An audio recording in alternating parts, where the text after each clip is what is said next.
Born and raised in the heart of this community. Passionate, opinionated, and always bringing you the real talk on your teams, your city, and everything in between. Braden totally knows his stuff. He's ready for the next step. That guy is good. Live and local, it's the Braden Surprenant Show. But I think Braden's one of the up-and-coming young stars in the media game in San Diego. Now, here's your host, Braden Surprenant. What's up, San Diego? And happy Friday to everybody out there in America's finest city. You see a lot of new faces down there in the Padres clubhouse coming up in just a matter of hours, if you will, as the St. Louis Cardinals come to town to take on your San Diego Padres, as we get ready to recap what was a wild day and another wild MLB trade deadline for the San Diego Padres and for AJ Preller. He's Frank Marchese. I'm Braden Surprenant. This is the Braden Surprenant Show that we are here each and every day, live and local from 10 to 2. We had tons of people tuned in yesterday, obviously, for some trade deadline coverage. We appreciate all of you making our day a part of yours. We also appreciate all of you guys that might have stuck around to see what we're like outside of just trade deadline coverage. We'll be here every single day from 10 to 2. Our numbers are really good for the first quarter that we were on the air. We really appreciate all of you guys tuning in each and every day, watching us on YouTube, subscribing to our YouTube channel at B_SURP, following us on social media. It's been a fun first quarter, if you will, at least for us, myself and Frank. So a big thank you from us to you guys for tuning in each and every day. And we're going to break down a lot of what happened yesterday in the trade deadline. We're going to break down a lot of not only what happened with the Padres, but also what happened around Major League Baseball. We'll have Mike Claiborn on, who is a St. Louis Cardinals broadcaster, give us a preview of today's game. We got some comments from AJ Preller from yesterday. We have some comments from AJ Preller this morning, who was on Ben and Woods. So we are getting to a point where we're in the second half of the season. We are now in the post-deadline spot. And I'm going to tell you right now, before we get to the trade deadline talk, we've talked about the crucial 42, right? You're going to win 60 games. You're going to lose 60 games. It's what you do in that 42 games that's really going to make the difference. We talked about this particular stretch being the most difficult stretch of the season for the San Diego Padres. Well, you got a lot of reinforcements for said difficult stretch. That's number one.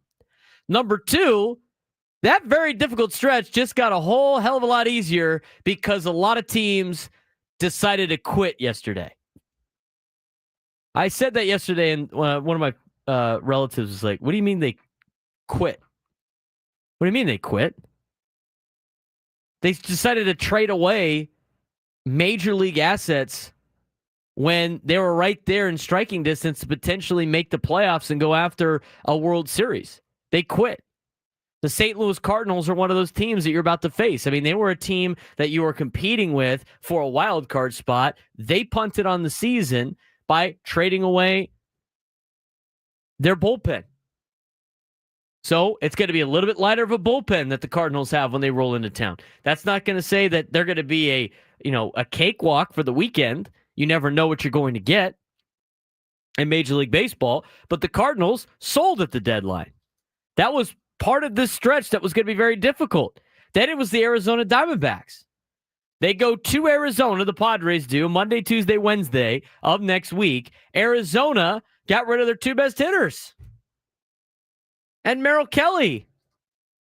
And probably some other names I couldn't keep up with because I was too busy paying attention with San Diego's AJ Preller making thousands of deals like he usually does. So that's the next series. Arizona, who sold off all their pieces that were legit. Now, they still got some good players under contract for a long time, but they quit on the year. That's one less team to deal with in the standings, too. You look at the Boston Red Sox, they got better. They're competing for a playoff spot. That's going to be a tough series. San Francisco, they quit. They traded multiple bullpen arms, including their closer. They traded Mike Yastrzemski. I thought, remember? Jim Bowden said they won the trade deadline, Frank. Don't you remember that? They won the trade deadline because they got Rafael Devers. It was a fight for second, baby. And then they sold at the deadline? Crazy. I mean, it's kind of hard when you win so early in advance. You kind of got to make everyone else look a little bit better. That's right. So you come back to the pack a little bit. That's all they did. It's a 5D chess move, man. You gotta get with the times. This month of August that was expected to be the toughest month of August has just gotten a lot easier. And I'm not saying it's time to coast, and the players know. They're focused on St. Louis. They know that it's going to be a battle for them. But from a fan perspective, which is what our show is, a show for the fans, by the fans, thinking from a fan perspective, the Giants, aside from them being a rivalry and maybe Bob Melvin wanting to get revenge on something, I don't think that's really that big of a case. They got nothing left. Rafael Devers, Matt Chapman's been banged up. Who knows what kind of team that they're going to be on August 11th. That's another team that you should be able to handle. And Padre killer Mike Yastrzemski is now no longer a part of it. We'll see in Kansas City, buddy. Then you play the Dodgers. Okay, that's a team you're competing with for a division title. You're 3 games out of it. You got San Francisco again. They quit. Tough S. Back to L.A. at home. Okay. That's the team you're competing for division title for. Seattle got really good. You got to go to Seattle. And then you got Minnesota. Minnesota barely has enough players to fill a team. Last night, I don't know if anybody noticed this. It was probably the Fort Wayne Tin Caps and the Minnesota Twins were like just scrounging to find people in their local communities to play for their baseball team. Minnesota had 17 players listed on their 26-man roster last night. 17. They just completely decimated their major league team. Anything that was not nailed down to the floor, sent away. You got them at the end of August. That was going to be the most difficult stretch of the entire year. That's why the saying is, it's not who you play, it's when you play them. The Cardinals, the Diamondbacks, the Giants, and the Twins all had major sell-offs yesterday at the trade deadline. That accounts for 3 against the Cardinals, 3 against Arizona. That's 6, 9, 12, 13, 14, 15, 16. 16 of the games in the month of August are now against teams that drastically sold at the MLB Trade Deadline. And we haven't even pulled up September. September is going to be the easiest month. Baltimore is terrible. They just got rid of half their team yesterday. 2 of them are now Padres. Colorado stinks. Cincinnati got better. Cincinnati got better on the fringes. That is the only other team you're competing with right now for the final wild card spot. And by the way, they had a thriller last night. Anybody see that game? Did they play that game in Bristol last night, Frank? No, tomorrow's game is going to be at Bristol. Was that a makeup game then? Or did they just played in Cincinnati and then rolled up there? Well, no, they're in Cincinnati today. I think it's just a 1-game stopover. Oh, the last game of the series? Yeah. So I think both will be off on Sunday. Obviously, I didn't watch it because I couldn't tell. But did you see the box score of that game, anybody? Yeah. Atlanta scored 8 runs in the top. Was that the top of the 7th? Top of the 8th inning? Top 7. Top 7. Atlanta puts up an 8th spot. They put up a snowman in Game the top over. of the 7th inning. And then the Reds answered with a snowman of themselves. They had an 8 in the bottom half of the inning. Game went to extra innings. It was a 12-11 victory for the Braves. There was only 3 games yesterday, and one of those games went the Padres' way. You're now 3.5 up on Cincinnati. So again, in the month of September, like we're talking about, the rest of the stretch, Baltimore stinks. Got rid of everybody. Colorado, they're going to be the worst team that's ever existed in Major League Baseball history. Cincinnati, who you're competing with, have a 3.5 game lead. Colorado, worst team to ever live in Major League Baseball history. New York Mets. Sleep. That one's going to be a tough series. Mets got a lot better, too. Their bullpen's legit. Their bullpen got a lot better. And they got some serious help in the outfield. Mets are going to be good. That's going to be a playoff-level series. Then you got the White Sox. The White Sox are so bad, they didn't even trade Luis Robert Jr. That's how bad they are. They couldn't even get rid of the guy. They're asking for way too much. White Sox, they're trash. You're going to destroy them. Then you got Milwaukee, you took 2 out of 3 from. Okay, that's going to be another playoff team that you're going to have to deal with. And then you finish the season with Arizona. At least you got Milwaukee and Arizona here. That post-deadline schedule has gotten a lot easier and more maintainable for the San Diego Padres. And we haven't even talked about the good trades that the Padres made yesterday. And some of you are still, on the fence, worried about the future, worried about some of those players that might be studs. You heard A.J. Preller talk about it. I mean, he knows that Leo DeVries is going to be a stud. And you know what? The cool thing about A.J. Preller, it's not like he's rooting against them. He knows they're going to be good, and you got to give up good players. And so that one was tough. The more I read about Freddie Fermin, the more I'm like, okay, I can see why it cost you 2 pitchers. But I'm going to tell you right now, you look at how this team is now assembled because of the trades. This is a complete team now. I didn't put it out on social media. I texted a couple of people. I think the trade deadline for the Padres was a B+. I think it's very close to an A-. I think they might have overpaid a little bit for Fermin. I think they might have overpaid a little bit for Mason Miller. But overall, I think A.J. Preller did a really good job. He did a really good job on multiple fronts. One, he improved every spot on the Padres roster that needed to be improved. Every single one of them. There is no other spot on the team that's a major glaring hole anymore. He got a DH. He got an outfielder. He got a catcher that can hit, or at least better than the catching position that are catchers that they had before to hit. He got a bullpen arm who is an elite closer who's going to be the setup man for the Padres. And he got a starting pitcher. And he got a guy that might be able to eat some innings in Nestor Cortez. I mean, Nestor Cortez looked pretty good in his last rehab start. I mean, that's a guy that's like thrown under the radar. And who knows what you can get out of Nestor. I would imagine he's not starting any playoff games for you. But another arm to go to this arsenal of starting pitching and bullpen arms. And what that does now is a guy like Gavin Sheets is probably a platoon player now. Either him or Rise or wherever you want to go. I mean, I can't imagine you taking a Rise out of the everyday lineup. And there's so many of those situations when you start talking about what you could do in a lineup. I know people are stoked to see what the lineup is tonight. But what you did by getting all those pieces that I mentioned, you improved your lineup, you improved your bench, you trimmed some fat last night with, DFAing Trenton Brooks and DFAing Martin Maldonado. You have a complete team. This is a team that could be competitive throughout the rest of the season. And even if they didn't make any moves, they are still good enough to make the playoffs. But now they're good enough to win in the playoffs.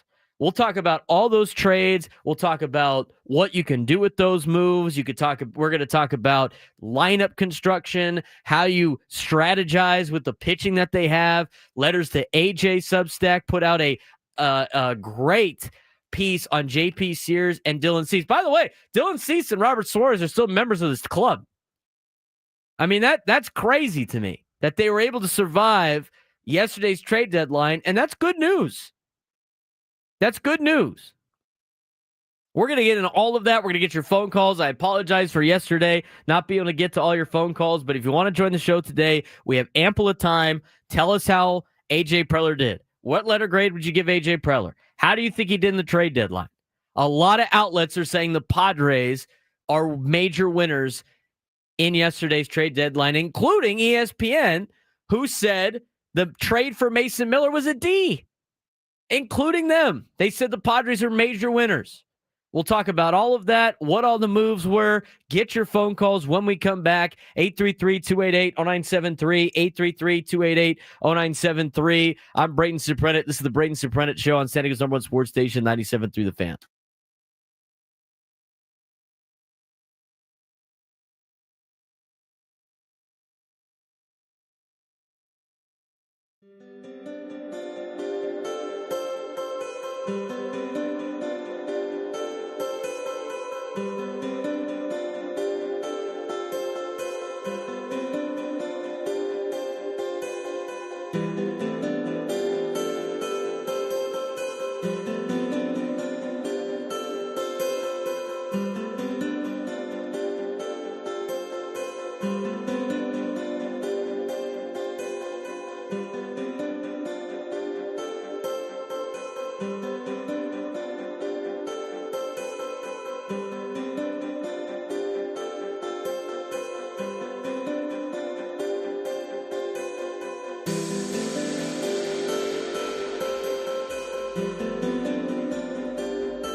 10:20 on a Friday. I know people are fired up for the Padres after what was a big trade deadline for AJ Preller.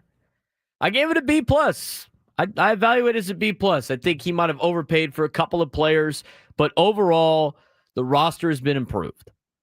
Your window is now. You're trying to win now. I could see why. I understand a lot of people potentially being upset about maybe some of the future pieces that have been moved for just now and next year, but you want your team to go after it. You want your team to try to win a World Series. This is what you want to see. This is what Padres fans have been clamoring for years. For years. To have a team go after it as much as the Padres did.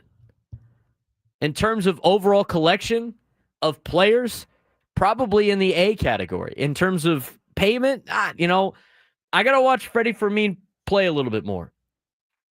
Is he worth two arms of the future? I mean, this year you can get away with it. I mean, we're going to go through like the rotation and what you can do. And letters to AJ did a great job laying out some stuff in his newsletter today or his Substack, talking about Dylan Cease, JP Sears kind of being the same pitcher in terms of how they navigate the first time through the order, second time, third time. They have the starting pitching to make it to the end of the season, and they got a bullpen now that can make you, take you through the playoffs. But again, you're losing a couple of arms that you might need in the future. But other than that, it's a pretty solid performance. I mean, a B plus is still solid. A lot of people said A minus. If they were able to keep DeVries, I probably would have given them an A. But you got to give up something to get something in return, and that's what it was. Overall, here, I'm going to rip through all the moves that were made yesterday for the San Diego Padres. These moves are all official moves, okay? It started off in the morning when the Athletics traded Mason Miller and JP Sears to the San Diego Padres for Leo DeVries, Braden Nett, Henry Baez, and Eduardo Nunez. All really good players. A's won. Padres win, I think, in that particular deal. And it's funny, like AJ Preller said that in his press conference yesterday, trying to make deals that are beneficial for both teams. It's the type of deals that they try to make. Sometimes it works out, sometimes it doesn't, and you'll never be able to evaluate that until the end. That was trade number one. Trade number two yesterday happened during our show. Freddie Fermin gets traded from the Kansas City Royals to the San Diego Padres for Ryan Bergert and Steven Kolick. As it happened, upgraded at catcher, slight upgrade at catcher. It sounds like from what everybody's saying about Freddie Fermin, he is a winner. He is a player that you win with. Okay, he was highly thought of in Kansas City. The Royals didn't really want to give him up. It cost you two young, controllable starting pitchers, but it's a guy that's under control through 2029 that for the last 4 years has been working with arguably the best catcher of this generation in Salvador Perez. And it sounds like he has a lot of good metrics defensively in terms of receiving pitches, which is what the Padres, of course, want. And he does a lot better at hitting than Martin Maldonado and Elias Diaz. So a nice little pickup there. Might have cost you a little bit as we reacted live. It seemed like a lot to pay for a catcher who could be a starter. Is going to be a starter for the Padres. That was part of our, situation. And I knew that was going to incite some Yadier Molina fans. Mike T's a big Cardinals guy, big Yadi guy. I know he's incensed by that comment. I don't really like Yachty. Not a huge fan of Yachty. So, yeah, man, I said what I said. Salvador Perez is a legit catcher. Got to learn under him. Anyway, back to it. Milwaukee, this happened super late. Milwaukee traded Nestor Cortez and Jorge Quintana to the Padres for Brandon Lockridge. Toronto traded Will Wagner, son of Billy Wagner, to San Diego for Brandon Valenzuela, who was a catcher in the Padres organization. He was the one that was filling in while Ethan Salas has been hurt. And they expect Ethan Salas to get cleared for baseball activities, not necessarily playing yet today. That was the latest update from AJ Preller. And we'll see how that progresses. And then, of course, the big trade that happened in the last hour of our show that really put, I think, this trade deadline over the top of the Padres, and they did give up a lot for this too, was getting Ryan O'Hearn, all-star, first baseman, DH from Baltimore, as well as Ramon Laureano. For Boston Bateman, who's a really good pitcher down in the minor leagues, Cobb Hightower, Tyson Neighbors, who was expected to be a good bullpen piece, Victor Figueroa. I was hoping Brandon Butterworth would stay at Padre after knowing that Leo DeVries had been sent away. He's going to be he's a scrappy player, and Tanner Smith. And those are all the trades that happened yesterday. 8 players in, 22 players out. 8 of the 22 out were top 20 prospects. And again, everybody said the Padres have nothing to trade. Well, they obviously found a bunch of stuff to trade at the trade deadline. I don't care what MLB Pipeline says about the Padres farm system. I don't care what Baseball America says. These are more gauges than anything else. I do care what the Royals, Orioles, Athletics, Brewers, and Blue Jays think about the organization, because those are the entities, and should I say the teams, that made trades with the Padres. In doing so, a couple of moves that happened yesterday as well. Martin Maldonado, Trenton Brooks have been DFA'd. Padres option Will Wagner to AAA El Paso. I think that was probably coming. And then the Padres ended up keeping Robert Suarez and Dylan Cease, with Robert Suarez now going to be the closer. Mason Miller will be the setup man as we go to the second half, or should I say post-deadline stretch of the season. That's everything that happened. Again, I'm probably a little bit more critical on this. I think it was a good trade deadline. I think the Padres are definitely winners at this trade deadline. I do think they gave up a lot of potential help of future talent. That's why I give them a B+. A lot of people in the chat saying A-. What do you guys think? 833-288-0973. 833-288-0973. When we come back, we're going to get to your phone calls. Your reaction to the trade deadline yesterday. What you feel about this team. Are they a complete team? Because I think they are. And what kind of second half stretch, or should I say post-deadline? We're in the post-deadline era now. It's no longer second half. Post-deadline era for the Padres. Schedule lightened up a little bit. And I think everybody's excited to see tonight's lineup from Mike Shilton. I think everybody's excited to watch a lot of these new players get out there and get after it for the San Diego Padres. Your phone calls next. He's Frank Marchese. I'm Braden Surprenant. Braden Surprenant Show rolls on a Friday on San Diego's #1 sports station, 97 through the Fan.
We got full phone lines here on the Braden Surprenant Show.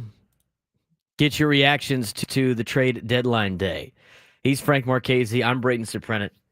There are some roster moves, as pointed out by Jake Waters in the chat, and he's on the Braden Surprenant Show page chat. 17 of you on there. We're growing a little bit, which is great. You can watch this show on the Braden Surprenant Show page. You can watch it on the 97.3 The Fan page, and we appreciate all of you doing that. Shout out to my 5 Facebook guys on there, too. Guys and gals. Love it. And, of course, Go Aztecs is still holding it down on Twitch. He is our lone Twitch guy, and he does a great job holding it down on Twitch. So, shout out to all of you guys. We really appreciate it. Really appreciate you guys joining today. Again, if you missed any of today's show, you can go back and listen to it. All of our shows are in podcast form. Spotify, Apple Music, wherever you get your podcasts. Be sure to subscribe, like, favorite, all that stuff that all those podcasts, different platforms do. If you're watching on YouTube right now, give us a like. We really appreciate it. Helps us get the algorithm out. All of our social media stuff is in the description box below. That first link is to subscribe to our YouTube page. We are close to 500. We wanted to get to 500 by the end of the season. It looks like we're going to get there. I hope so. And if not, we'll increase it to 1,000. We'll try to get to 1,000 subscribers, which would be great. I just noticed, have we seen what Mason Miller's number is yet?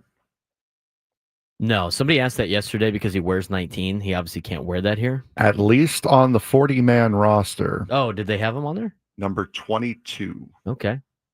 I think they all have numbers on the 40 Yep, man already. we got JP Sears is going to be number 38, at least at the moment. Nestor Cortez is 65. His 65. Freddie Fermin will have number 54. Love that number. Just love the wild and wacky numbers. Ryan O'Hearn, number 32. Ramon Laureano will take number 5. And Will Wagner does not have a number. Because Will Wagner is in AAA El Paso. Yeah, but all the other AAA guys have numbers. Actually, Will Wagner is something better. He's named on the 40-man roster twice. So nice. List them twice, huh? Yes. Anyway, so you can subscribe to our page down below. Follow us on social media. My social media handle, B_SURP. Frank's is FMarks, MARKZ 324. Follow us on socials. I keep teasing all these videos that I have banked up. I haven't been able to post them yet because we've had a hell of a week, and now I got high school football starting. But I'm going to start cranking some of those out onto social media, especially on the YouTube page, on the Braden Surprenant Show page. And then commercials might be a little bit different on YouTube. I don't know if we have enough banked it. We got a lot of great stuff from Jeff Hamby doing some man on the street stuff that we're going to add to it. We got a lot in store for this post-deadline push. Now, that being said, let's get to your phone calls. We'll start from 1, work our way down. Let's get out to Santee. Roger, you're batting leadoff on the Braden Surprenant Show. What's going on, Roger? Hey, buddy. Thanks for taking my call. Lifelong Padre fan. What I love about this trade, all the trades overall, is we got some baseball players. We got some ballers. We got some guys that just want to put the gear on and go to work. There's no prima donnas like Soto and Hader in the mix. I mean, I think AJ just finally went out and got some guys that are going to blend chemistry-wise, and hopefully we're bringing home a World Series. And I'll take your comments off the air. Thanks. I appreciate the phone call, Roger. I agree with you. I think they brought in some baseball guys. I mean, we heard from Dallas Braden yesterday, right? We heard from Dallas Braden yesterday about the people that Mason Miller and JP Sears are. I mean, did you guys see have you seen that highlight rolling around with JP Sears getting ejected from the dugout for arguing balls and strikes? He was so incensed that a pitch right down the heart of the plate to Mike Trout from one of his teammates didn't get called a strike. That's that passion and energy you like. That's that passion and energy you like. So I like that. I mean, Mason Miller's the guy that we heard, and he's a guy that discovered ways, with his diabetes to be able to overcome said things. And now he helps young kids that have diabetes try to conquer some of their, setbacks and using them as a strength. I mean, that's super cool. And he's also a guy that Dallas Braden said is just give me the ball. Just give me the ball. I don't care what role I am. I could be a starter. I could be a reliever. I could be the setup man. Give me the ball. I want to pitch. I mean, those are the type of players you like to see. Ryan O'Hearn, I found the video, Frank. Ryan O'Hearn's wife said, keep the faith. Like I think we mentioned yesterday. She's in a good spot now. Her and Ryan, they could say keep the faith as much as they want. That's the saying of the Padres. I like him. Plus, you got Ramon Laureano, who's a good everyday veteran who's really putting up good numbers this year offensively. I think some of his power numbers are probably inflated with Camden Yards, but he's a good hitter and a great defensive player. And I'm excited to see this Freddie Fermin. I say kid, he's my age. I'm excited to see this Freddie Fermin guy because I've seen a lot of good things about Freddie Fermin the last 24 hours. And then I'm curious to see what they do with Nestor Cortez. I mean, that's another player that's like, oh, yeah, remember, he was an all-star not too long ago. So Roger's right in a lot of those. Let's get out to Kathy in Los Angeles. I know Kathy is super in on Freddie Fermin as a Royals fan that she is, also a Padres fan. Sounds like she was trying to get Freddie Fermin to San Diego for a couple of months now. Kathy, what do we got? Yeah, I think you guys will really like Freddie because, like you said, I was all in on Freddie for a couple of months, and he's a great guy, and the fans there are really upset that he's gone, and even like it's so funny. Even the reporters there are like on X just like lamenting the fact that he's going to be gone because they just adored Freddie. And so I think everybody will be pretty happy with him because he's a really great guy. He's a good clubhouse guy, but he's also a good player because he has worked with Salvi for so many years. I mean, 4 years now? He's been there since 2022. So I think we'll be really happy with him. And he can hit. He's got a career average 268. Yeah, it's pretty good.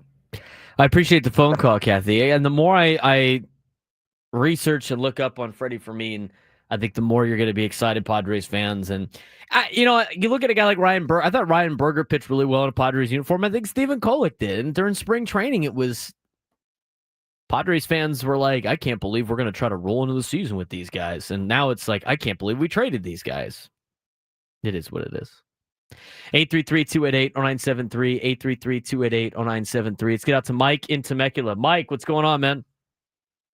Wow, what can we say? Very exciting yesterday. I think we, like you said, A-, B+. I think that's pretty solid on everybody's opinion. I think when we got Ramon along with O'Hearn, I think that was a bonus plus because of just his fielding and a veteran. And you guys are talking about Freddie Fermin.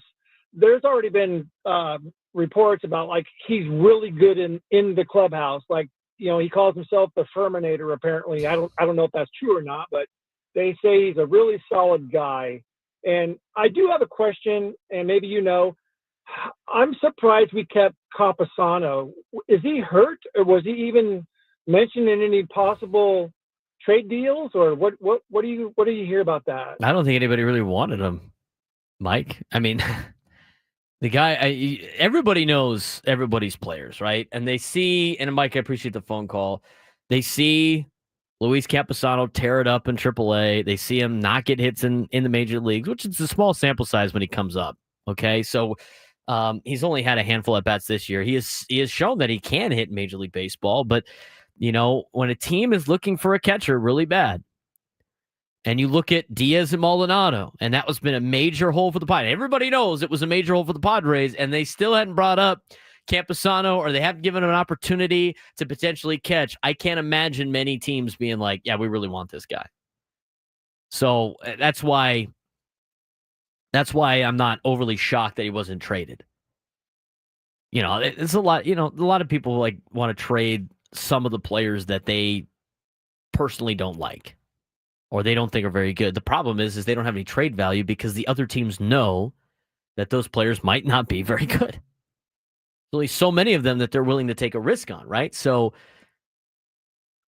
that's why I'm not shocked that Luis Campusano didn't get traded. 833-288-0973, 833-288-0973. Let's get to Tommy in Del Mar. Tommy, what's going on? Hey, what's going on, Braden? What do we got today, Tommy? All right, so I love the trade, and if you're somebody who's poo-pooing the trade, then here's the thing. When Mason Miller comes in and throws 104 and strikes out the first batter he faces tonight, you have to sit in your seat with your arms crossed while the rest of the Petco Bar's going insane, because you don't deserve to get the cheer. First of all, that's got to be out there, and for the rest of the year. And you can sit there with your arms crossed and talk about the shortstop from 4 years from now who might never even pan out. So that's your rule. But also, I think I had like a light bulb moment after you pitched 2 nights ago. So you've got 3 guys coming back from injury, right? Mm-hmm. So tell them all for the rest of the season, you're throwing 70 pitches. The bullpen is the best in the league. Throw 70 for us, and then you're not giving up a run the rest of the game. So they can go in with confidence knowing they don't have to extend themselves. They don't have to worry about, oh, man, what if I have to throw 100 pitches? I don't know if my arm's good. Give them the confidence to know they can hand the ball to somebody else. And then by the time they get to playoffs, because this is really their spring training, right? Because they got to get themselves ready for later. By the time they get to playoffs, they're going to be good to go for a 7-inning game. And then you got 3 of those guys, plus you got Cease, and then plus you got Sears. So they're setting themselves up to look super, super good for the playoffs. And then also September call-ups bring up more arms so those guys don't get too stressed out. The big 5 relievers, they're looking really good for October. I think so too, Tommy. There's a couple things that I want to, kind of play off of what you said, and I appreciate the phone call. The sit on your hands thing's hilarious. I mean, that should be the case for like anybody that was bad mouthing Xander Bogaerts for the last 2 months. It's like, no, you can't enjoy his success now. Just sit down, dude. It's obviously a joke. People are like freaking out in the YouTube chat about it. A couple of things. There's the only problem with Tommy's layout right there is you don't want to overuse your bullpen. So like the rest of the season is for the starting pitchers and the postseason's for the bullpen. And that's why you got guys like JP Sears and Nestor Cortez. I mean, these are the pitchers that you need to eat innings to make it through the rest of the year. And I don't think it's going to take too much. I mean, we didn't talk about Vasquez too much either, but like, there's not as much stress, I think, on guys like you, Darvish, and Michael King. They can get geared up, and you know that the bullpen can kind of bail them out. Or not really bail them out, but like shut the door behind them.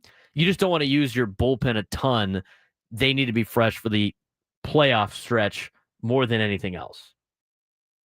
But there's a couple of things that were pointed out by letters to AJ that we want to talk about later on in the show when it comes to the pitching staff. And something to do with JP Sears and Dylan Cease that make a lot of sense that he has to say. And we'll talk about that later on in the show. Get back to your phone calls, 833-288-0973, 833-288-0973. Let's get out to Marcus in Menifee. Marcus, what's going on, man? Hey, good morning, guys. Always looking forward to your show, especially on my days at work. So, loving the trade deadline results. And especially with, I think the guys up north should be a little bit worried now. Definitely lengthened our lineup a lot more because we should not be afraid of, their quote-unquote top MVP guys in the lineup. They're not really doing a whole lot this season. We're always talking about, our players aging each year. I mean, they're aging too.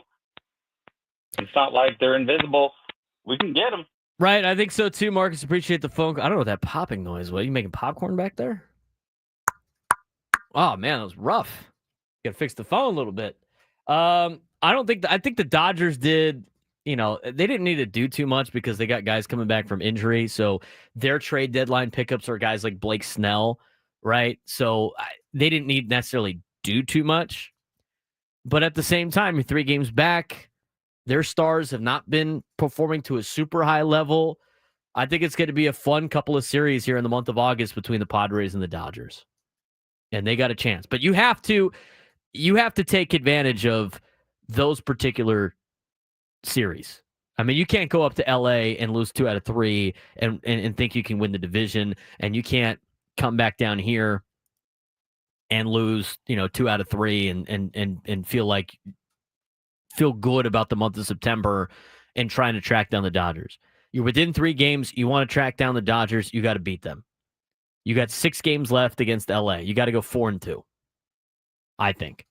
If you want to really beat LA, you got to go 4-2. You got to take 2 out of 3 in Los Angeles, and you got to take 2 out of 3 here at Petco Park if you want to win the division. If you don't do that, you might be able to make it close near the end, but you got to be able to be. That's your best chance of tracking them down, where you can control your own destiny. 833-288-0973, 833-288-0973. OG is back. And before we put him on, I do want to apologize to Kevin. I went a little bit too far on the permit thing. Was fired up about NASCAR coming. Didn't want to deal with the permits. Kevin's a good caller. So I reach out my apology, Kevin. We'll put you back on here. What do we got today? No offense intended or taken, Braden. We're all guys here just arguing about sports. The NASCAR event over at North Island is going to be an outstanding event for San Diego. And, you can call me off here anytime and we can talk about the details of why I said what I said. Let's not waste our time here. We got better things to talk about, right? Let's talk about the Padres. I think it was remarkable and stunning what happened yesterday. I've watched baseball. I'm a little bit older than you, as you know, since 1963.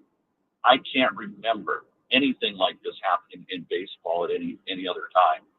So where we're at right now, the poker chips are all in the middle of the table. The management has decided to go for it. I'm not going to worry about the DeVries thing until all of this is over. Then we can discuss it. But for now, it's poker chips are in, high risk, high reward. So I've got to respect, and I think we all respect the fact that this ownership and management have decided to go for it. And they've got a lineup now, at least on paper, that's capable, and where we weren't a few weeks ago. So this is appointment television, man. It's appointment time at Petco. I mean, can you imagine the next 60 or more days, the drama that is going to unfold here? I mean, every single game, every single pitch means something at this point. I mean, you can't get any better than this. This is what baseball is all about. So this is a thrilling time to be here and to be a part of this. And, I'm not giving letter grades. The letter grade comes when you win the World Series. So let's get to that. That's what we need to hope for and work for. Go Padres. Thank you, AJ.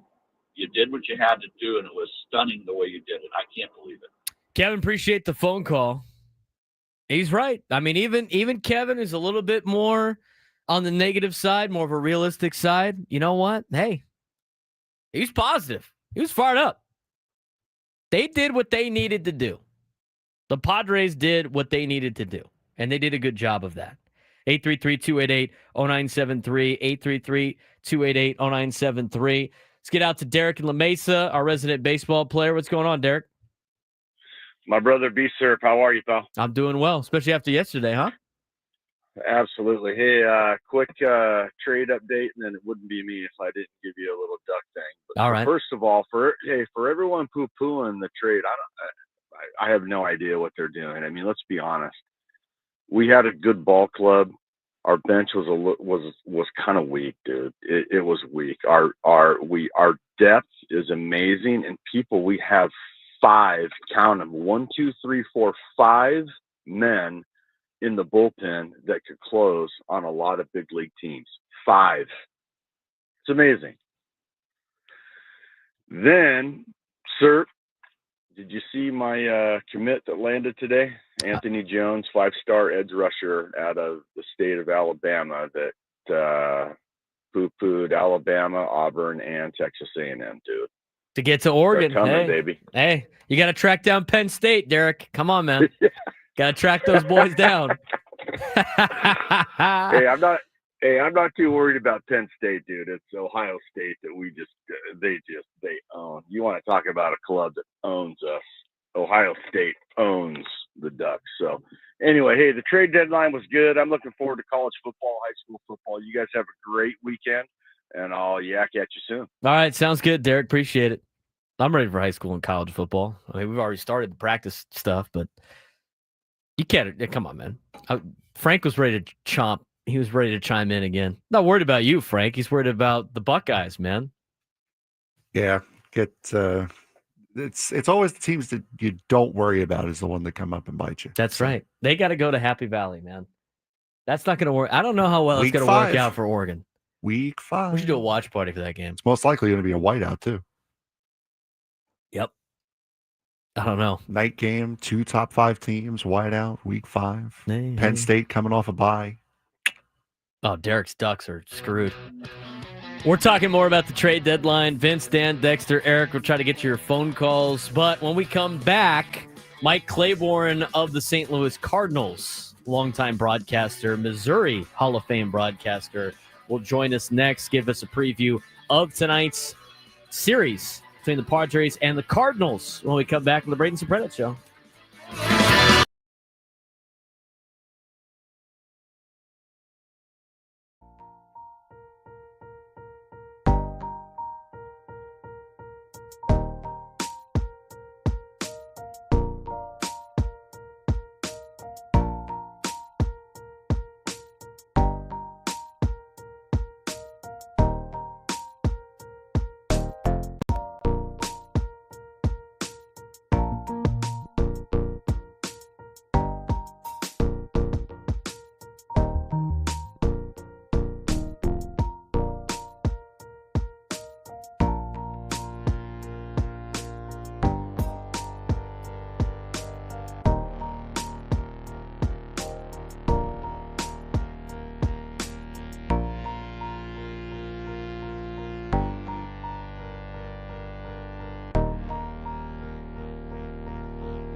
11 o'clock hour on the Braden Surprenant Show, live and local each and every day from 10 to 2. If you haven't done so already, be sure to follow us on social media at B_SURP, at BSURP, at 97.3 The Fan, SD as well on X.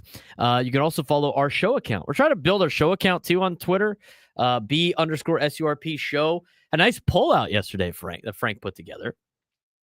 Yeah, and thank you very much. We got 642 votes on that thing. Question being, with the dust now settled, are you happy with the Padres trade deadline? And do you feel as though they've met all of the team's needs? It was a close one, but the yeses took it 95-5 split. So wow, it was close, but that'll probably be the biggest poll that's ever put out. And if we keep getting participation the way we got there, put a heck of a lot more polls out on our Twitter page. So anyway, you can follow us on the Braden Surprenant Show at B_SURP show. If you want to subscribe to our YouTube channel, we really appreciate it, and it would totally help us out. We got 27 people watching on the Braden Surprenant Show page, which is great. At B_SURP, it's the first link in the description below for all of you watching on the 97 through the Fan account. Click that top link, flips you over. You can join the same broadcast and then hit the subscribe button. It really helps us. Anyway, and you can follow us on Instagram and X. I'm on if I'm on the social media platform, it's going to be at B_SURP. If it's not there, I'm not on it. So it's Instagram, TikTok, Twitter. Don't add me on Facebook. Just don't do it.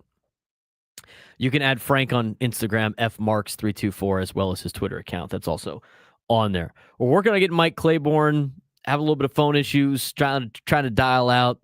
Sometimes our number comes up as spam, so we understand why. Let me ask you this, Frank. While you're working on that, would you be opposed to us taking the 2 phone calls, or should we do something else? Well, I need the phone line in order I know to... you need exactly. So,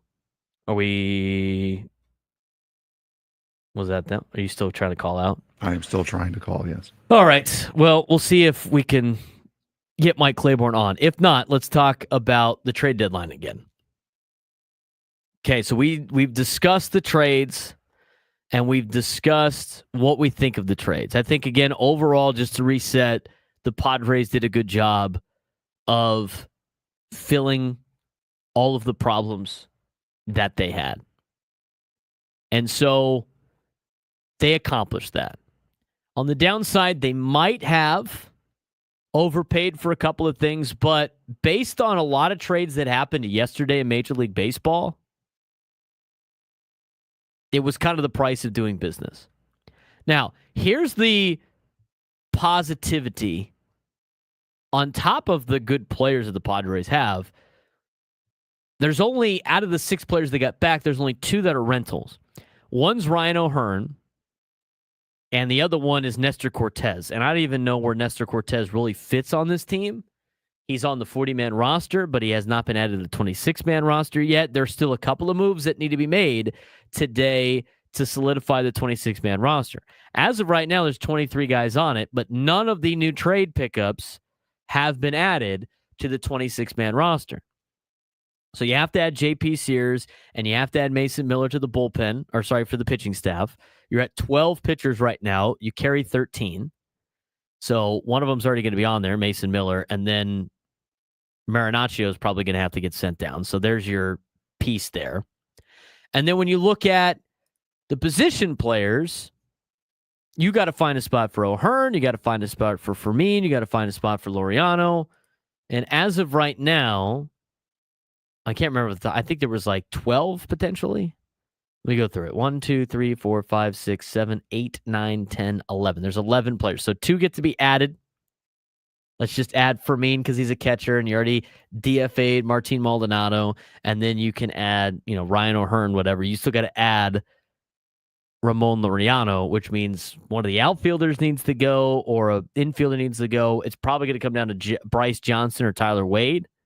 To me, I think Bryce Johnson's done a better job for the Padres than Tyler Wade. I mean, when's the last time we saw Tyler Wade in a game?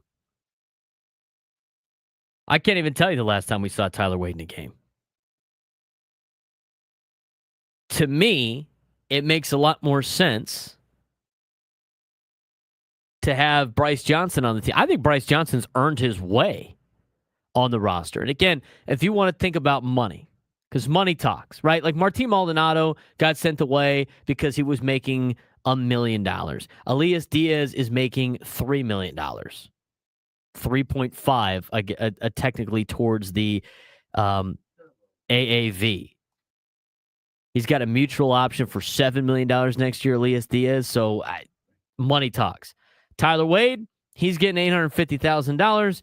Bryce Johnson, he's getting league minimum, if that, which is not much more or not much less than Tyler Wade. But anyway, we have tracked down our guest, who is a Missouri Sports Hall of Famer. He is a wonderful broadcaster. He is a great man, and I have enjoyed being able to interview him multiple times, whether it be when I was doing the Padres pregame show, whether it be with Coach, whoever it may be. Anytime the Cardinals come to town or the Padres play the Cardinals, I need to have Mike Claiborn on to talk about the series. He joins me now. What's going on, Mike? It's all good. It's all good. Looking forward to getting to the ballpark tonight to meet a whole new team. You guys did a remarkable job at the trade deadline, and we obviously gave away some players that can help us win this year, and hopefully the prospects will be that and not suspects. So it'll be a lot of life at the ballpark tonight. I'm looking forward to getting there. It's going to be fun, I think, for a lot of new faces, as mentioned before. Let's talk about the Cardinals for a second on the fact that, you know, they're within striking distance for the final wild card spot. They split with the Padres in St. Louis, and it was a little bit of teetering between being a buyer or a seller. Sounded like the front office really wanted to, you know, focus on the future. What was kind of the strategy or the plan for the Cardinals these last couple of weeks?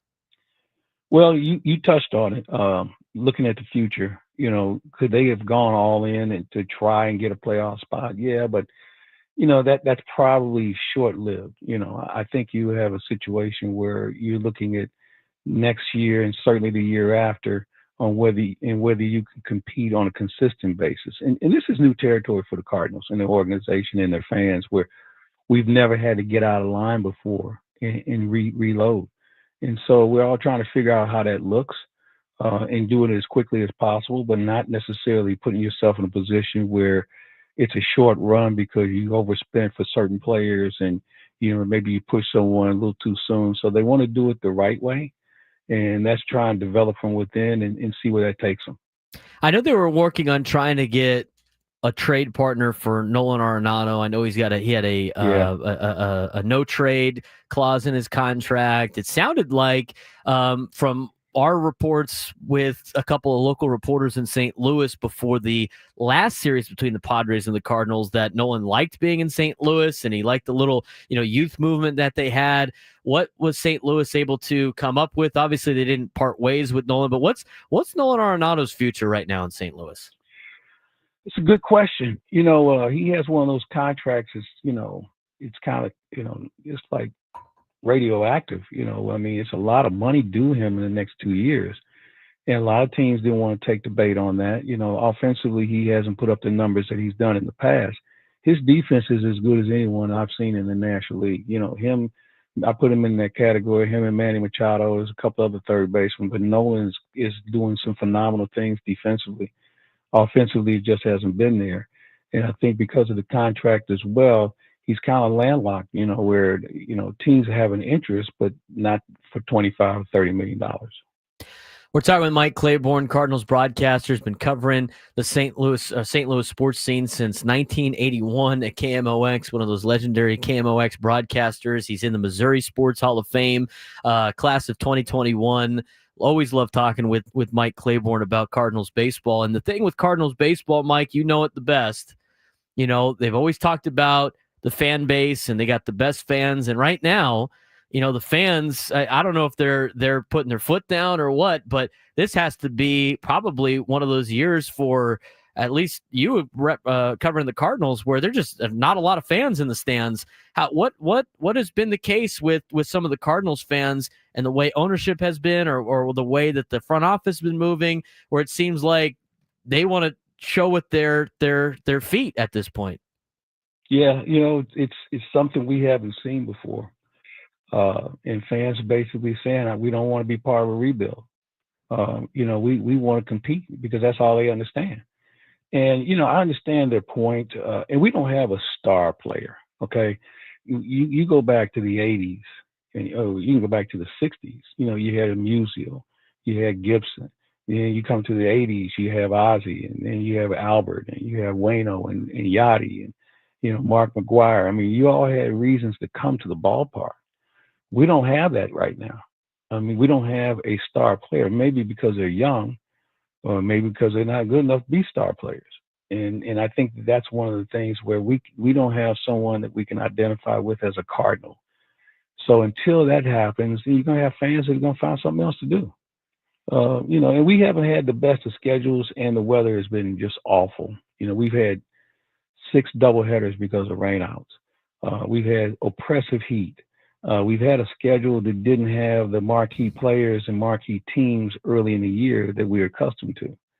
I'll give you a good example. We didn't see Chicago Cubs until the 4th of July. So, I mean, there's a lot of things that go into it, along with the fact that we haven't played as good a baseball as we've done in the past. So there's a combination of things. You can blame ownership because they didn't want to invest in certain players. We never were a team that was going to spend a fortune on a payroll, but we always had a competitive team. That model is kind of caught up to them now, where you're going to have to probably spend money in order to be able to compete. So, it's going to take some time, but I think overall fans are just like, look, this is not what we're used to. You have to do better. And it's up to the Cardinals to do that. Talking with Cardinals broadcaster Mike Claiborn on the Braden Surprenant Show.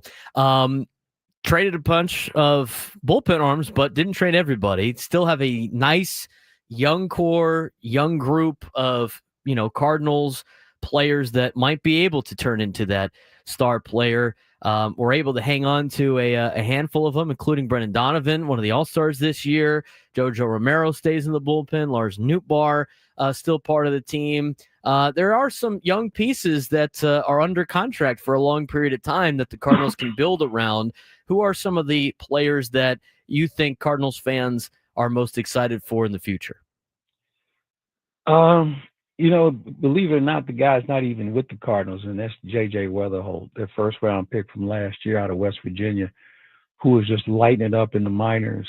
He was considered the best hitter in the draft last year, and he continues to swing the bat well. I think people are excited to see him when he gets here. Question is, where are you going to play him? Because he was drafted as a shortstop. Well, we already have one of them. Well, we can move him to second base. Well, the guy at second base is an all-star.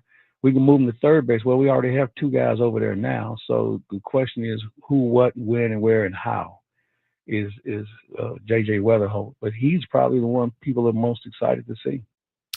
Mike, it's always a pleasure talking to you. Last thing I got for you, I mean, it's weird not seeing the Cardinals, right there in the thick of things for the National League. It's weird seeing them as sellers.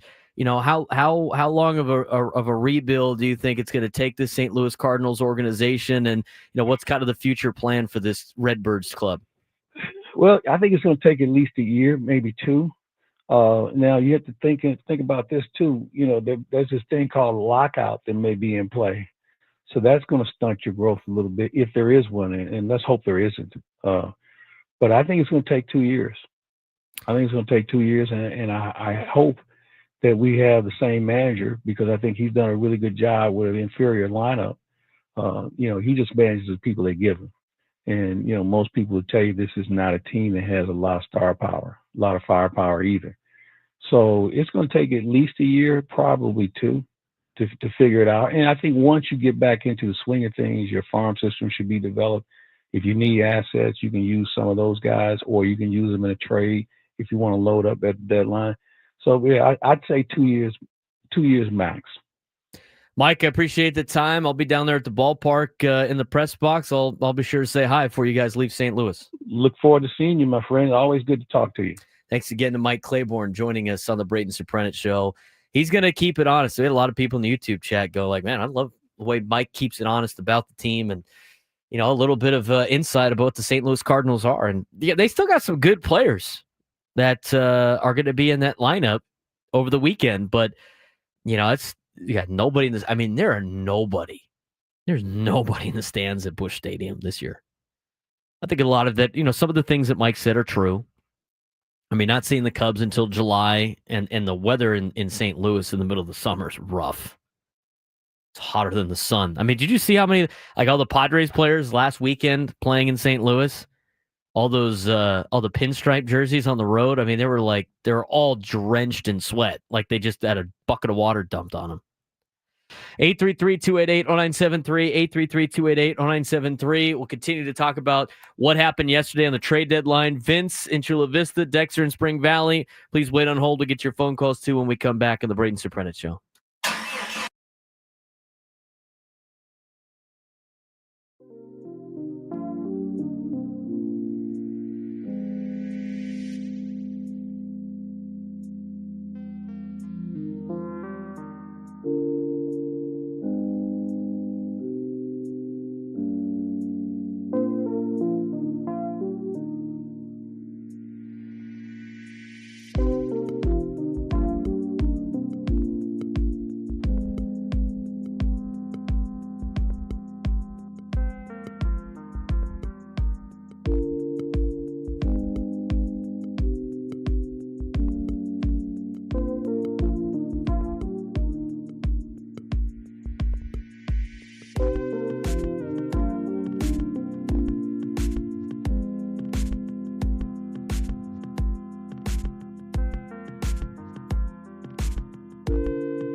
All right. Get another T-shirt out there.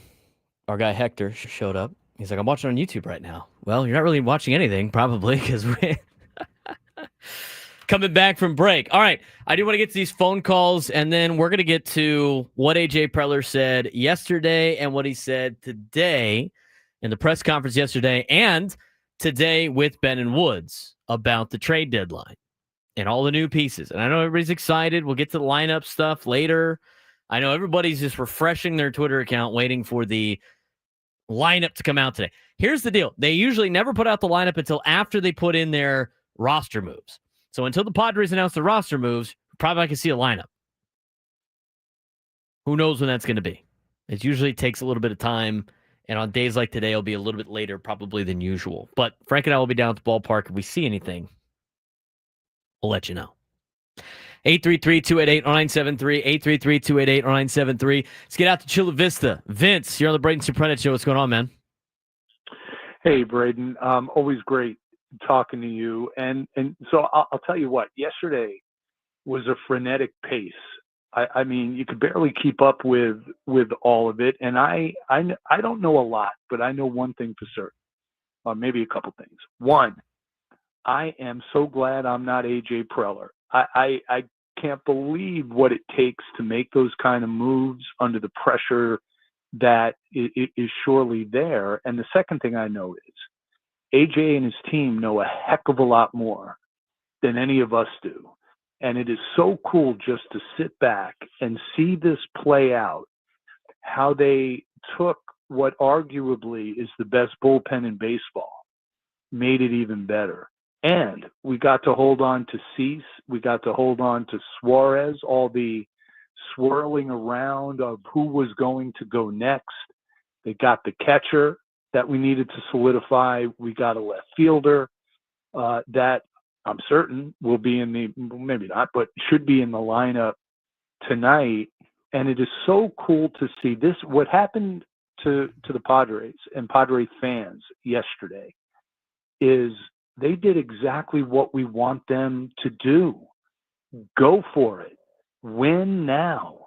Not wait. So we have an 18-year-old kid in single A or double A, probably going to be a great player. Possibly could be.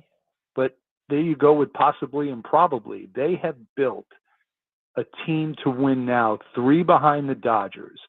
Clearly, they are eyeing that team. And so I thought it was cool. Once I stopped hyperventilating, I thought it was, and actually watched it just play out. It was really cool to see. So I'm all in. I can't wait to get to Petco. Not sure. I think maybe next Friday when the Red Sox come in, I think that's the next game I'll be at. But it's going to be so cool to watch. And lastly, Braden, just 2 things. One, got to get that T-shirt, so I got to figure out how to do that. And the second thing is, you're Cathedral Catholic, right, my friend? You're Cathedral Catholic. Yes, that's where I went to school. I'm that little school off of Nutmeg. Oh man. So I'm a Saintsman, or my son is an alum. And so anyway, man, every time you talk about Cathedral, it takes me back years and years ago when the 2 football teams were really, really competitive together. And what a tradition those 2 schools bring, the quality, just the atmosphere. I really, really enjoyed that. So I wanted your Cathedral, I'm St. Augustine, but man, we're still brothers. So anyway, Braden, thank you for everything. Got a great show, and always enjoy getting on with you. Have a great weekend. Appreciate it, Vince. Saints Cathedral rivalry runs deep. And as Adam Paul said, too bad we're not playing each other this season. Saints didn't want to play. They said, we understand we are breaking tradition, and we are 100% okay with that. To anybody in the Saints Cathedral community about not playing in football this year, it's still baffling to me to this day that we are not playing Saints for the first time in 60 years in football this year. It's a travesty. It's an absolute travesty. And Saints should be upset about that. But they're not. They just don't want to play. So, thanks for nothing.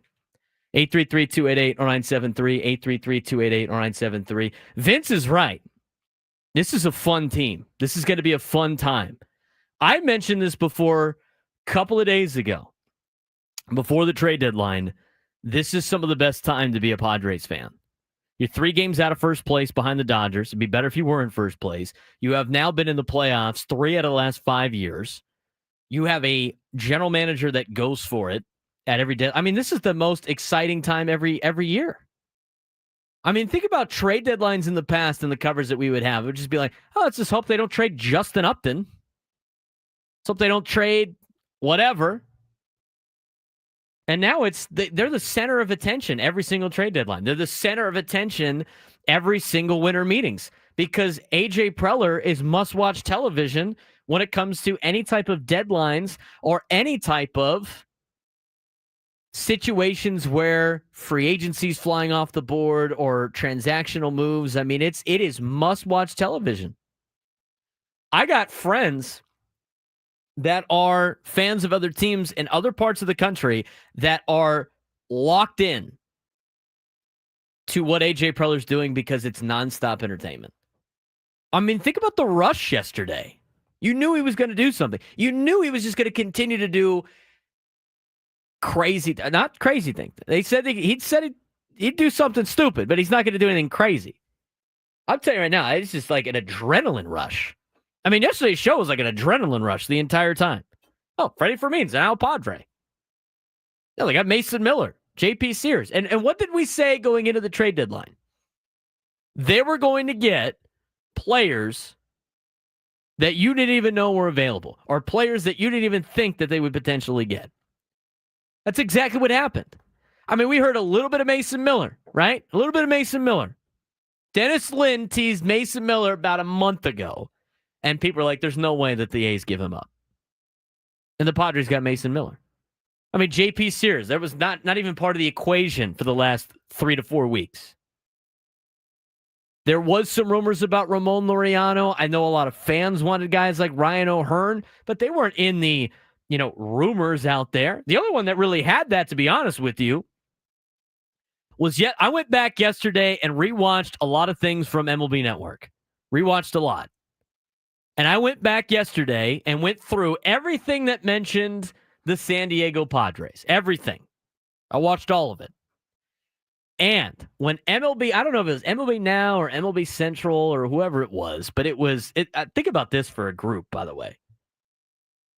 You're the center of attention for the Padres. You had Matt Vasgersian, who was a long-time Padres play-by-play man back Channel 4 days. I mean, that brings me back to a kid growing up in San Diego. A big reason why I wanted to get into sports media in general. Loved Matt Vasgersian. You got Matt Vasgersian, secretly probably wants the Padres to do well. So you got Matty V, and then you got Jake Peavy, who is proud to represent the Padres organization. I know he helps out Eric Grupner in the front office, and right there. And Yonder Alonso, also former Padre, but brother-in-law of Manny Machado. That is the perfect crew you could have if you're a Padres fan. And they're talking about the Mason Miller J.P. Sears trade. And what does Yonder Alonso say? He must have known. He must have known. During that, when they're breaking down the Mason Miller trade, and it was before, and you look at the timestamp, it was before, this was posted on the internet before they made that Ryan O'Hearn and Ramon Laureano trade. Yonder Alonso said, or Ramon Laureano, Ryan O'Hearn, they fit the Padres. He must have known. He must have known. But that's a great crew. You want to buy his Padres crew? Love that crew. I think Jake Peavy even said it in his little post. Who had the best day? San Diego Padres. I don't want to be biased, but San Diego Padres, of course. 833-288-0973, 833-288-0973. Dexter in Spring Valley on the Braden Surprenant Show. What's going on, Dexter? Seriously, the last week and a half has been ridiculous. I mean, Wednesday, NASCAR makes the official announcement that it's going to be on NAS Coronado. And then, of course, we had on Wednesday was the first day of Comic-Con. And there was across the street in what I'm now calling for Penn than LA or Comic-Con. I'm telling you, it's like Butler's doing his like Vin Diesel impression because he's fast and he's furious. You know what I mean?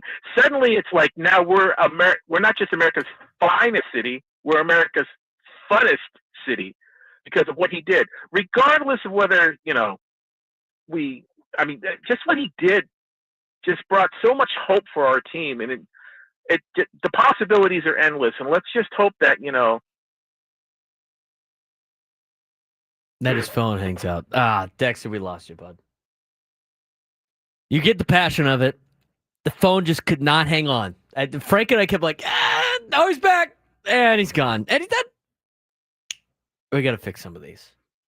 But yes, I see it in the chat. I mean, tonight's going to be fun at Petco Park. And if you're not going to the game tonight, you should go to the game tonight. Find a way to get to the game tonight because it's going to be. Remember how fun it was? Now, we don't know what's going to happen in the game. But do you remember 2022, the first game they had?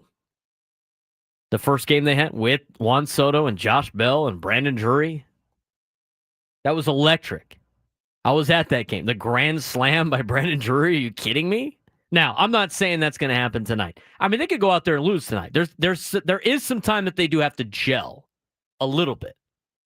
So give them a little bit of time.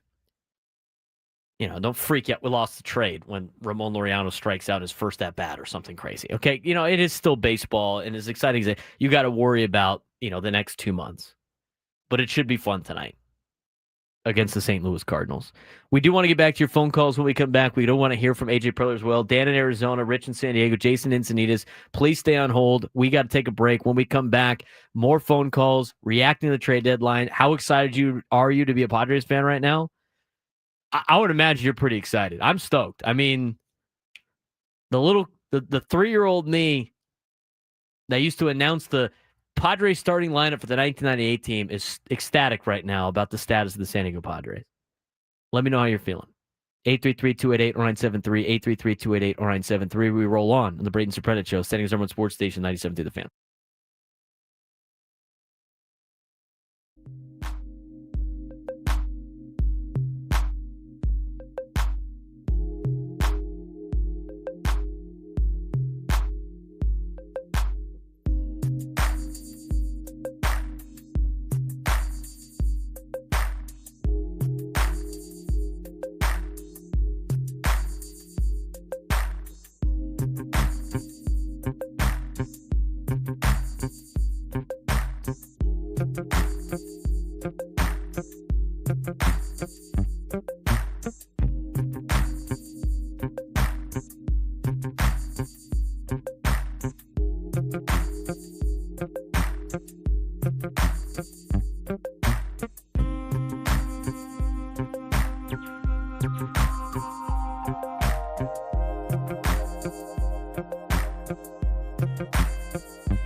Felt like me this morning. Third day like yesterday. I was so tired when I got to football practice and I had to go through football practice as well. And I got home yesterday. I was like, why am I so tired? Oh, I don't know. Trade deadline. Adrenaline rush. Feeling it afterwards. 833-288-0973. 833-288-0973. He's Frank Marchese. I'm Braden Surprenant. Can take more of your phone calls.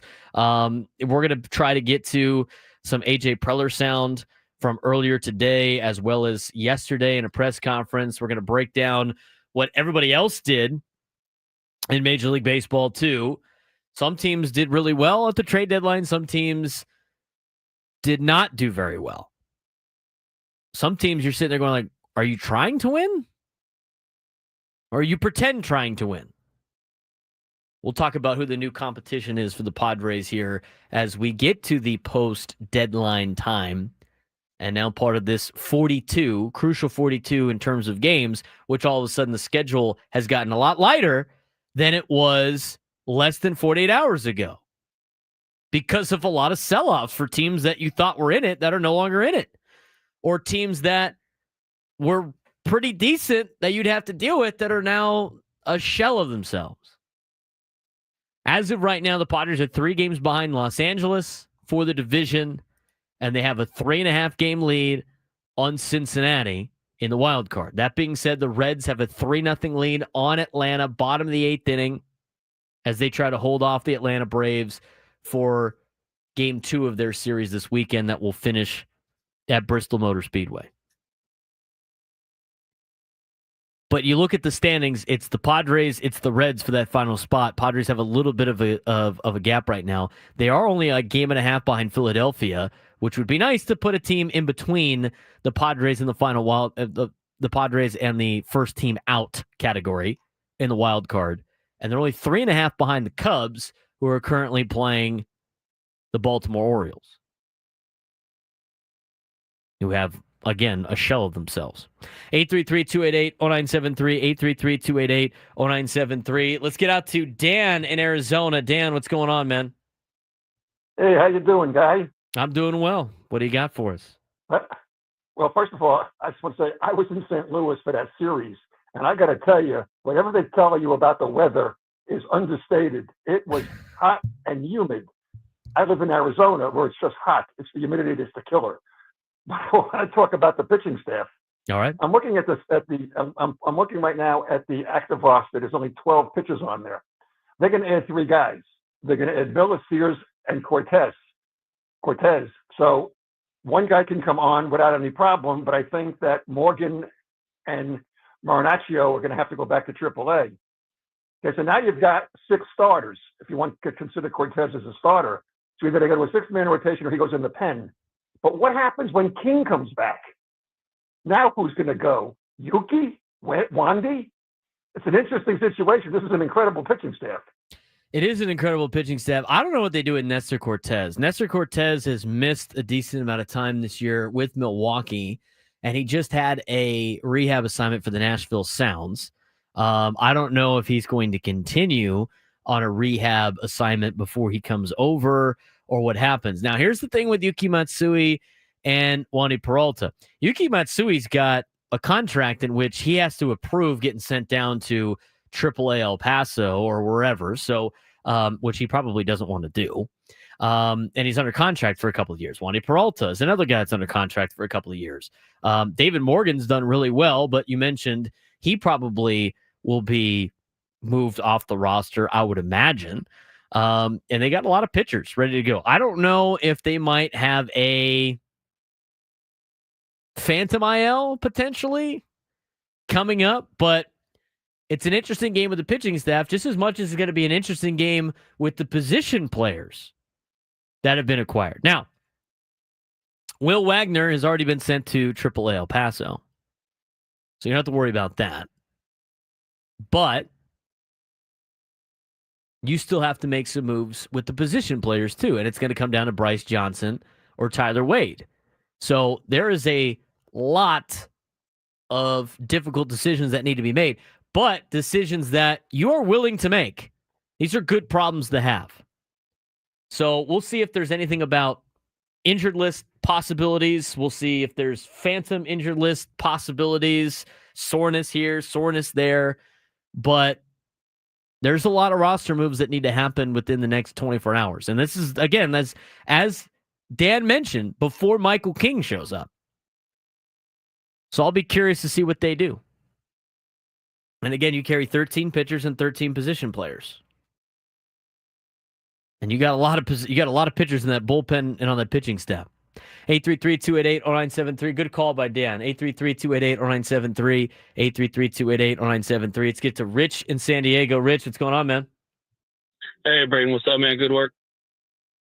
What do you got for us? Wanted to shout out to Frank too, and shout out to Crawford High School, class of 1999, Marian and Catholic, all that stuff, blah blah blah. But Crawford Colt. Wanted to say that's my grandfather. Crawford Colt, man. You know. My grandfather's a Crawford Colt. Didn't... I understand about the Crawford Colts. I think, and Coach Marquez done a pretty good job over there for Crawford football. I appreciate the shout out. Amen. All right, what do you got today? Yeah, they built up the campus. It's looking good. But yeah, man, keep up the good work. I just wanted to put one thing out there. Is Manny Machado the MVP right now? MVP of the National League or MVP of the San Diego Padres? I think he's doing a pretty good job of the National League. It's going to be tough, obviously, to do with Shohei.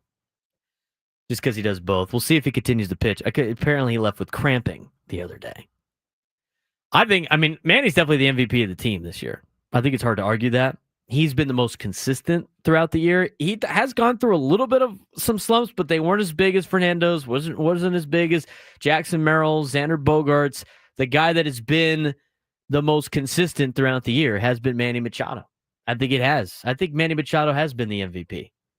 Now, there's a lot of candidates in the National League, so We'll see how that plays out for the final 2 months of the season. You got Pete Crow Armstrong, of course, of the Chicago Cubs. You got Shohei Ohtani of the Dodgers. I mean, there's a lot of Kyle Schwarber, the Phillies is having a really good year. So all of those are in play for the National League. But for the Padres, absolutely. Jason and Encinitas, you're on the Braden Surprenant Show. What's going on, Jason? No, fellas. Couple things. Regarding this trade deadline, AJ, you got to give him, say one thing, whether you like all the deals or not. I mean, the dude has a set of stones, and I like the aggressiveness. Being a native San Diegan, I keep passing by the trophy case, and every year it's still bare, and I don't really care about making the playoffs per se. I want a title as somebody that's in my mid 50s now, and so I give him a lot of credit just for having the aggressiveness to do what he's done. Notwithstanding the fact that the farm system is sort of fully depleted now, but I wanted to talk too about one of the moves that I was excited. I guess you call it a move in quotes, is that he didn't move Dylan Cease, and it goes back to what I said earlier about wanting to win a title. I mean, Cease has had a poor year. It's frustrating to see the guy at 80 pitches, with one out in the fourth inning. But, the guy obviously has a really high ceiling, and I commend AJ for not moving him. He probably, the rumors I'm sure were true that he was available for the right price, but I'm glad they didn't move him, because I think, giving us the best chance to actually win it this year included keeping Dylan Cease on the staff. I'd rather give the ball to Dylan Cease in a deciding game than Kolek or Bergert, for example. I just wanted to, see what you thought about keeping Cease on the staff, on the team. I think the fact that they were able to keep Dylan Cease and they were able to keep Robert Suarez and still improve their offense and still improve their bullpen and still improve their overall starting rotation and the catching position, I think is really remarkable. I think it adds to the depth. I mean, if you get rid of Robert Suarez, the whole idea of potentially trading away Robert Suarez and Dylan Cease was the Padres don't have what everybody said was the prospect capital to fill all the needs that they have. That's what the narrative was.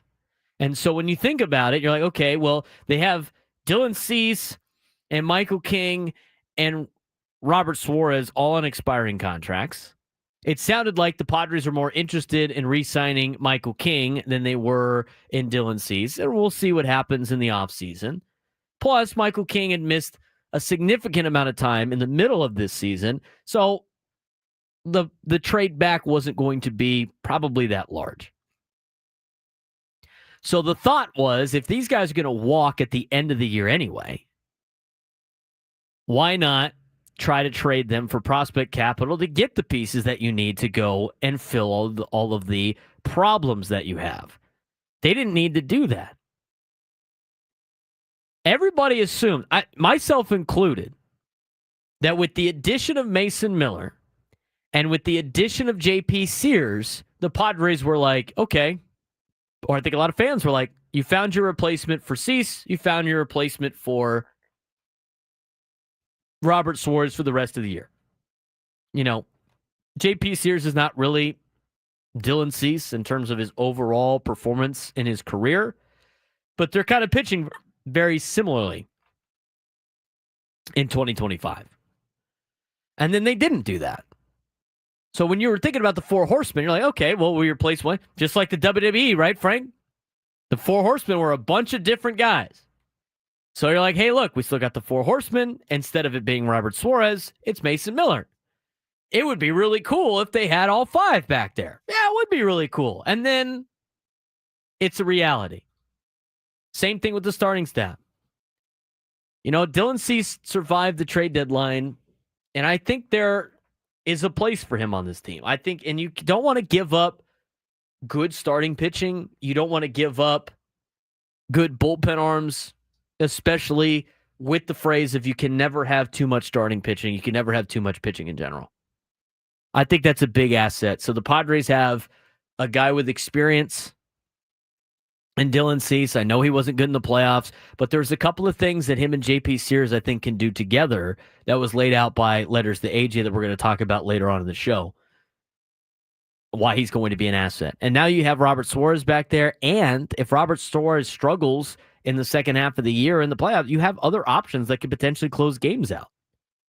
But it sounds like Robert Suarez is going to be the closer. Mason Miller is going to be the setup guy, which means you have Adrian Morejon as your lefty specialist. You got Estrada. You got Adam. I mean, you got 5 guys back there that could take over a game at any point in time. And we'll see where Michael King is at. Remember, he was expected to be back at the beginning of August. We'll see when they announce he gets his first start. 833-288-0973, 833-288-0973. It's got to Clay in the South Bay. Clay, what's going on, man? Hey, Braden. Enjoyed the trade deadline yesterday. I'm glad that AJ waited until he had the pieces and parts that he wanted to swap around and move. I think it's a plus for the Padres, obviously. He hit the hot spots, the ones that were major concerns. And he kept his pitching staff pretty much intact with the exception of the 2 pitchers that he had to let go. But understanding all of that, I think overall it's a positive. But I haven't heard anybody say, Braden, that we're on a 5-game winning streak. We got St. Louis in the town. We just improved and enhanced our club. Let's go, Padres, and let's continue the winning streak this weekend. I agree, Clay. We haven't really had much to talk about the actual club in the last 48 hours, which is good news for Mr. Marchese over here after what they did to the New York Mets. That was the perfect time for that. And Frank knew he going into it. Hey, you know what? AJ Preller makes a lot of moves at the deadline. This is going to be short-lived. Don't have to worry about this too much. I'm focused on the Mets improving, which they did. It was either going to be misery because they just got swept, or it was going to be misery because I couldn't gloat. It was going to be one of the two. One of the two. Our friend Emilio Pagan, not looking too hot right now for Cincinnati. That's another reason why I'm not a big believer in the Reds. I mean, they improved their bullpen a little bit, but they still got Emilio Pagan in the back. 3-1 lead for the Reds, top of the 9th inning. First and third, nobody out for the Atlanta Braves. And they just swiped second base. Keep you updated on that game. That affects the Padres with Cincinnati. We'll keep you updated on everything else going on in Major League Baseball. In the next hour, we will hear from AJ Preller, from his presser, and from the morning show. And we'll talk about what everybody else did in Major League Baseball yesterday as well, and get some more of your phone calls. Halfway through the Braden Surprenant show, we continue in the lunchtime hour when we come back.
San Diego, it's time to fire it up. From the beaches to the ballparks, from the gas lamp to North County, no one knows America's finest city like he does. You can't just punt on a Manny Machado prime use. He's a fourth-generation San Diegan, born and raised in the heart of this community. Passionate, opinionated, and always bringing you the real talk on your teams, your city, and everything in between. Braden totally knows his stuff. He's ready for the next step. That guy is good. Live and local, it's the Braden Surprenant Show. But I think Braden's one of the up-and-coming young stars in the media game in San Diego. Now, here's your host, Braden Surprenant. New lunchtime hour on 97.3 The Fan is brought to you by the Craft Taco. We didn't get to talk about food at all yesterday. It was just whirlwind going through with the trade deadline. Craft Taco, bold flavors in Sorrento Valley and Balboa Park's Natural History Museum open late on Fridays for Nat at Night, which is tonight. So if you're not going to the Padre game, you're going to the Nat, you can get yourself some tacos. I was going to say, I have a feeling the Nat's going to be kind of empty tonight. Is everyone going to either Petco Park or San Diego FC has a match against Tigres tonight? True. Forgot about that, too. See how San Diego FC does tonight with the draw. Yeah, it's a lot of stuff going on in town, which means I'm going straight to the ballpark after work today, Frank, and beat some of the traffic down I there. am going to I'm going to grab something to eat, and then I will be going down to the ballpark. I won't be far behind you. We're going to Long Island Mike's? That wasn't my plan, but if you want to. Hey. It is going in the opposite direction. It is. We could stop off at the Nat and get some Craft Taco on the way home. It's not out of the way, that much out of the way. Show me the white sign on the white wall. That's right. You really got to tell Eddie more about that. They got to paint a different color. Excuses for Frank why he didn't find it. 833-288-0973. 833-288-0973. Prolific says banana pudding loading. You just see a... Have you had one of those yet? You got to have one of those, right? I can't have one of those. Oh, that's right. Yet. I do, and thank you very much, Prolific, for reminding me. There is a new place where you can get the banana pudding. It's going to be in section 204, one of the carts there, section 204 I saw, and I want to get the building. I don't care. I'll buy just the building. That's fine. They have ice cream. I know they the do, building, but that I'll you can just buy the building. I want the building. Get the ice cream. Enjoy yourself. Can you not have ice cream either? No, I can. There's ice cream in the press box. Shut up, man. Do you want the building or not? I want the building, yeah. Well, you might as well have it filled with I'll just something. pay for the building, man. I don't think they sell just the building. They're going to sell just the building. You're going to pay $14 for the building without the ice cream in it. Why don't you just eat the ice cream out of it? I'm just saying, like, listen, stop trying you can to refill it if you want in the press box. Stop trying Could you imagine? to debunk my illogical argument with logic and facts and reasoning, please. I would love to see you bring the Western Metal building every time you come to the press box to fill up from the ice cream machine. I got my Western Metal cup here. I got my building. I'm happy. Leave me alone. Rod's got a good idea. We can go to Mona Lisa's too. That's a little. That is another thing. That is a little bit. It's a complete opposite side of downtown. Mona Lisa's on Rod though. It's not a bad idea. Rod hooked us up with some Mona Lisa stuff. So myself an 18. Well, spicy deluxe. Spicy, whatever. It's not a deluxe. It's something else. 833-288-0973. 833-288-0973. Watching on my fridge. Yes, we did see that. We'll put that as part of our sports thread. ESPN is making a move. Blockbuster deal with ESPN, but it's network stuff. Just another thing the worldwide leader is going to ruin. Yeah, we'll talk about that in a second. But first, let's get to the phone calls. David in Oceanside. You're on the Braden Surprenant Show. What's going on, man? Yes, sir. How you doing, Brendan? First time call here, so I appreciate it. Absolutely. What do you got for us today? A couple points I want to make here. So one, I think they'll sell the building by itself, but Also, how much fun was yesterday, right? That was so much awesome. That was so awesome watching that and watching the time go by and all these trades. So that was really cool. The second thing I was going to make a point of was Leo. Losing Leo, that sucks, but it is one of those that a lot of our players didn't start here. So players move around. So we just got to keep that in mind. This last thing I was going to say with Cease, I'm a firm believer that 80% of sports are between the ears, and he just needs to get his mind right, and kind of get that shooter mentality where you keep shooting, even though if you miss, you start anew. So, and then my last point and the most important point of it is hook 'em horns, guys. Watch out for Texas, Archie. I don't know about that, man. I was buying everything you're saying to that. David, appreciate the phone call, and all I got to say, 4-8 against the Frogs in the Big 12 era. That's all I got to say. Frogs went 8-4. In fact, when I was at TCU, we swept Texas when I was there. But, that's neither here nor there. Got Charlie Strong fired. I don't know if that's a proud thing or not, but Charlie Strong's a good man. Swept him. One in 2014, 48-10. One in 2015 was rough, David. 2015 was rough. 50-7 was rough. Fun for some of us. 2016, 31-9. Then 2017, 24-7 Frogs. 4-8. Horns down always. But I appreciate the fun banter. It's good. I have to remind one of our coaches on staff, Ben, who's a Texas guy. He's not from Texas. He just loves the Longhorns. Horns down all the time, brother. Horns down all the time. 833-288-0973. 833-288-0973. Richard and Hillcrest, you're on the Braden Surprenant Show. What's going on, man? Hey, guys. How you guys doing? Doing well, man. Especially after yesterday. Friday. Yeah, happy Friday to you. That's right. What do you got for me today, Richard? Listen, after a day of reflection, after yesterday, I got to say, man, this is over the top for me as a Padres fan. I know we lost potentially some future stars in the game. However, we're in to win it this year. It was a bold move by A.J. Preller, and I'm glad he did it. Fantastic job, in my opinion. I agree with you, Richard. I appreciate the phone call, man. I Padres fans, I think the beginning, I'm going to tell you right now, because you see it sometimes on Twitter. Our guy, Auntie got a poodle, Giannis, big Padres fan.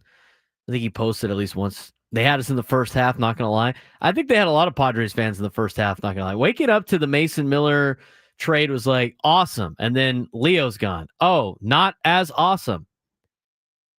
But once you let everything play out and see how they built the rest of the remodel and you see the finished product, I think a lot of Padres fans are excited for the new players.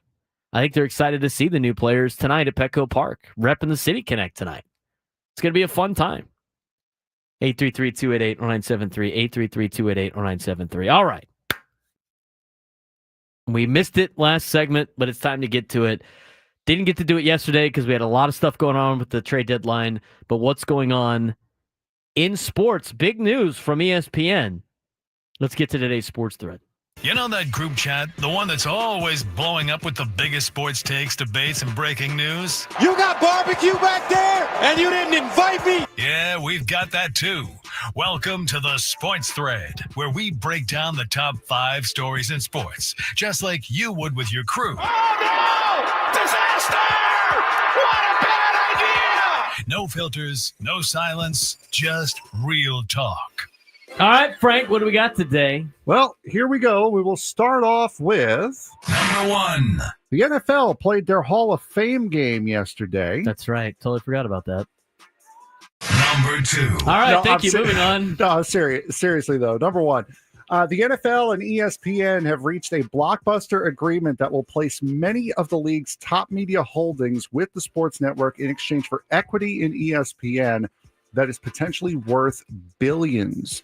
An official announcement is expected to come next week. Disney, ESPN's parent company, has its earnings call on Wednesday, so that would kind of be the expected time for this to happen. ESPN and the NFL have both declined to comment. The discussions about the monumental deal were on and off for 4 years and have resulted in what is said to be a complicated agreement, according to the source. ESPN is expected to have access to NFL Red Zone, NFL Network, 7 more regular season games, the NFL's fantasy football business, as well as the potential to integrate special features, including betting and potentially more assets. So a huge, huge merger in this case between the NFL and ESPN. That's very interesting. So it's obviously like talking about putting stuff on ESPN Plus, I would imagine. Yes. They're trying to increase their streaming. I'm sure you have to pay an additional fee for the Red Zone, like you would for like a fight on ESPN Plus. The betting thing's interesting too. The agreement coincides with ESPN's forthcoming direct-to-consumer service that will formally launch in the next few weeks. The service is about to be $30 a month, which subscribers can bypass.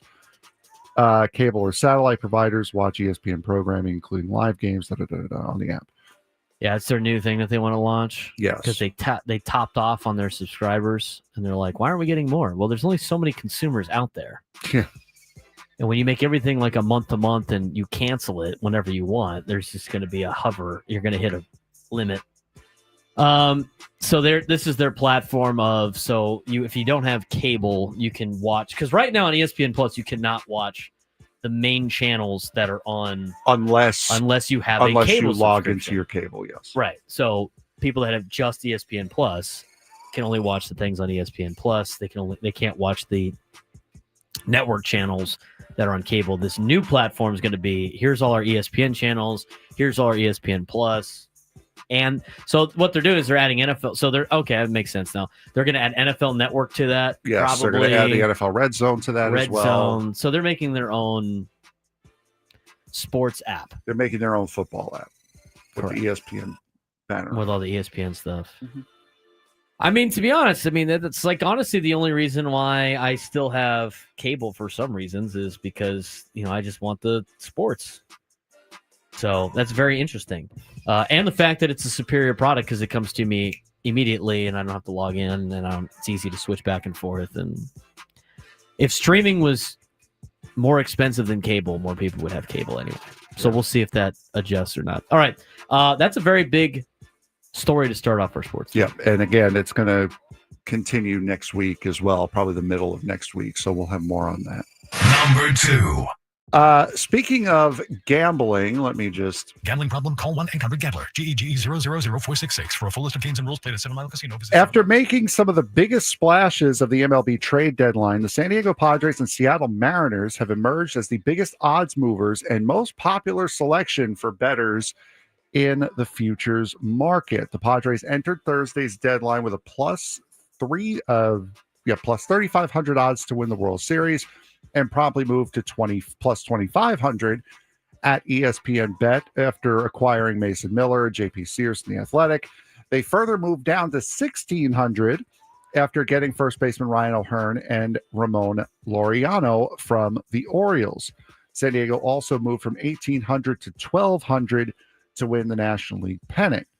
The transaction surely had some influence on the lines, but so did the action coming on them from the betting public. DraftKings reports that since the deadline, San Diego has taken the most money to win this season's World Series at 23%.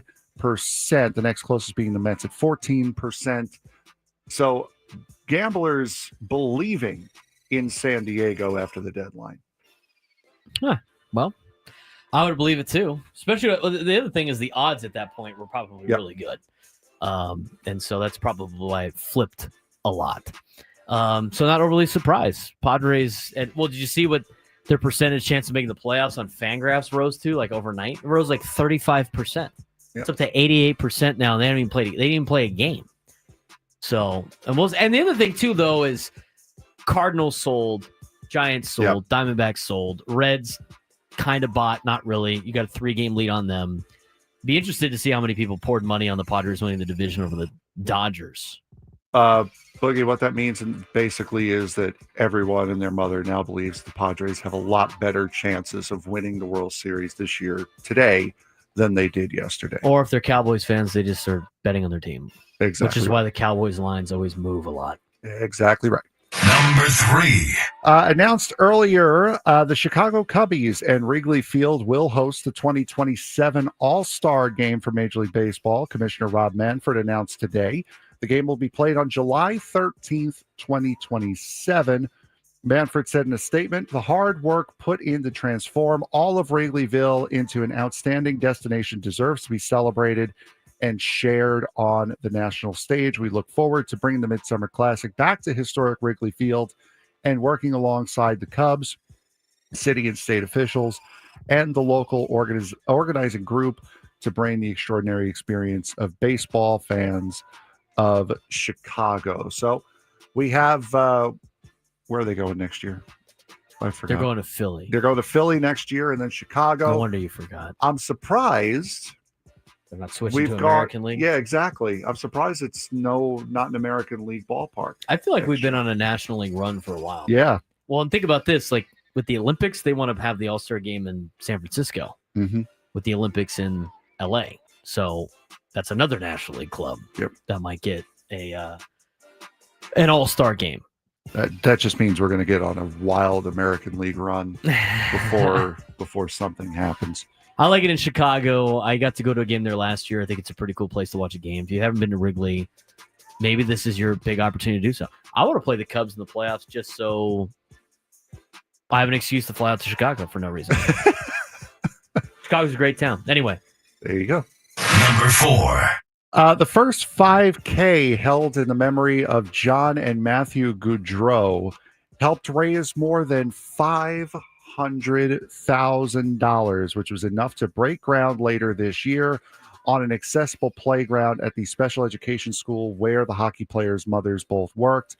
Thousands attended the Goudreau family 5K walk/run and Family Day in May at Washington Lake Park in southern New Jersey, a place where John and Matthew went hundreds of times as kids, and around the corner from the Hollydale Ice Arena where they started playing hockey.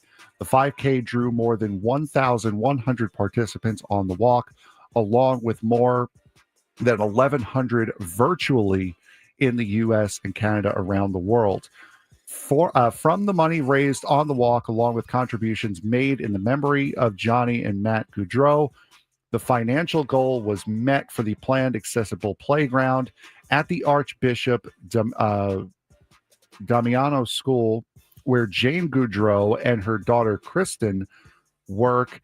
It was a cause that Johnny and Matthew had begun to champion in honor of their grandmother Marie, who spent 44 years at the school after passing away in 2023. So a fantastic job by the Goudreau family to get this done. Yeah, absolutely. It's great news, and in trying to take a super negative and put it into a positive, and a great honor for that family and everything they're doing to help other people out, which is super cool. Absolutely. I believe that'll be all we have time for today. All we have time for. We're going to take a quick break. When we come back, we are finally going to hear what AJ Preller had to say about the trade deadline. So stay tuned. We'll hear what the general manager and president of baseball for the San Diego Padres thought about a lot of these decisions as he made them in real time yesterday.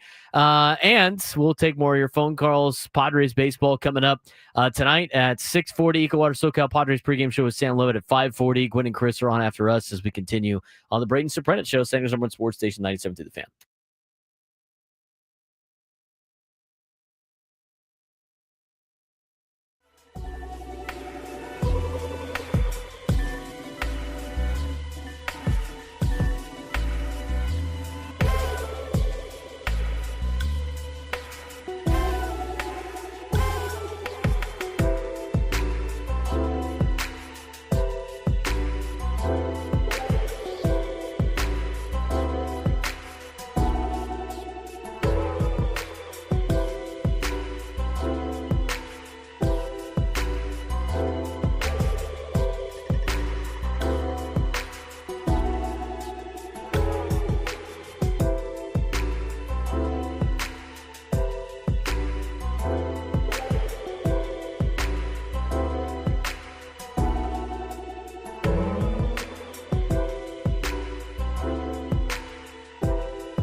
Starting to get hungry now, Frank.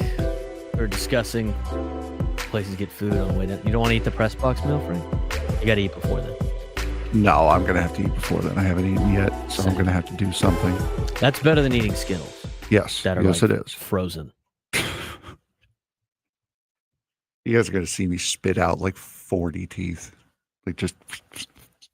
There's nothing else in there you want to get? There's like a No, beef there's sandwich really- that's in there. Yeah. Let me go. Let me grab that. That'll be good. Mm. Gas station sushi. Yep. I've had many a gas station meal. I have yet to have the sushi. I think you really have to be evaluated if you buy that. That should be immediate evaluation. from the clerk. 100%. Gas station sushi. Ugh. Nowadays, it's a lot easier to get, like, getting fish places in the country is easier. But I used to abide by a landlocked rule. If you're landlocked, I'm not having sushi. They all get That's daily fair. shipments. It's it's still fresh. But I remember as a kid driving through. We used to do road trips. Be like Wyoming, sushi place. Not I'm good, That's a no thanks. for me, big dog. Thanks, bro. Probably not going to happen.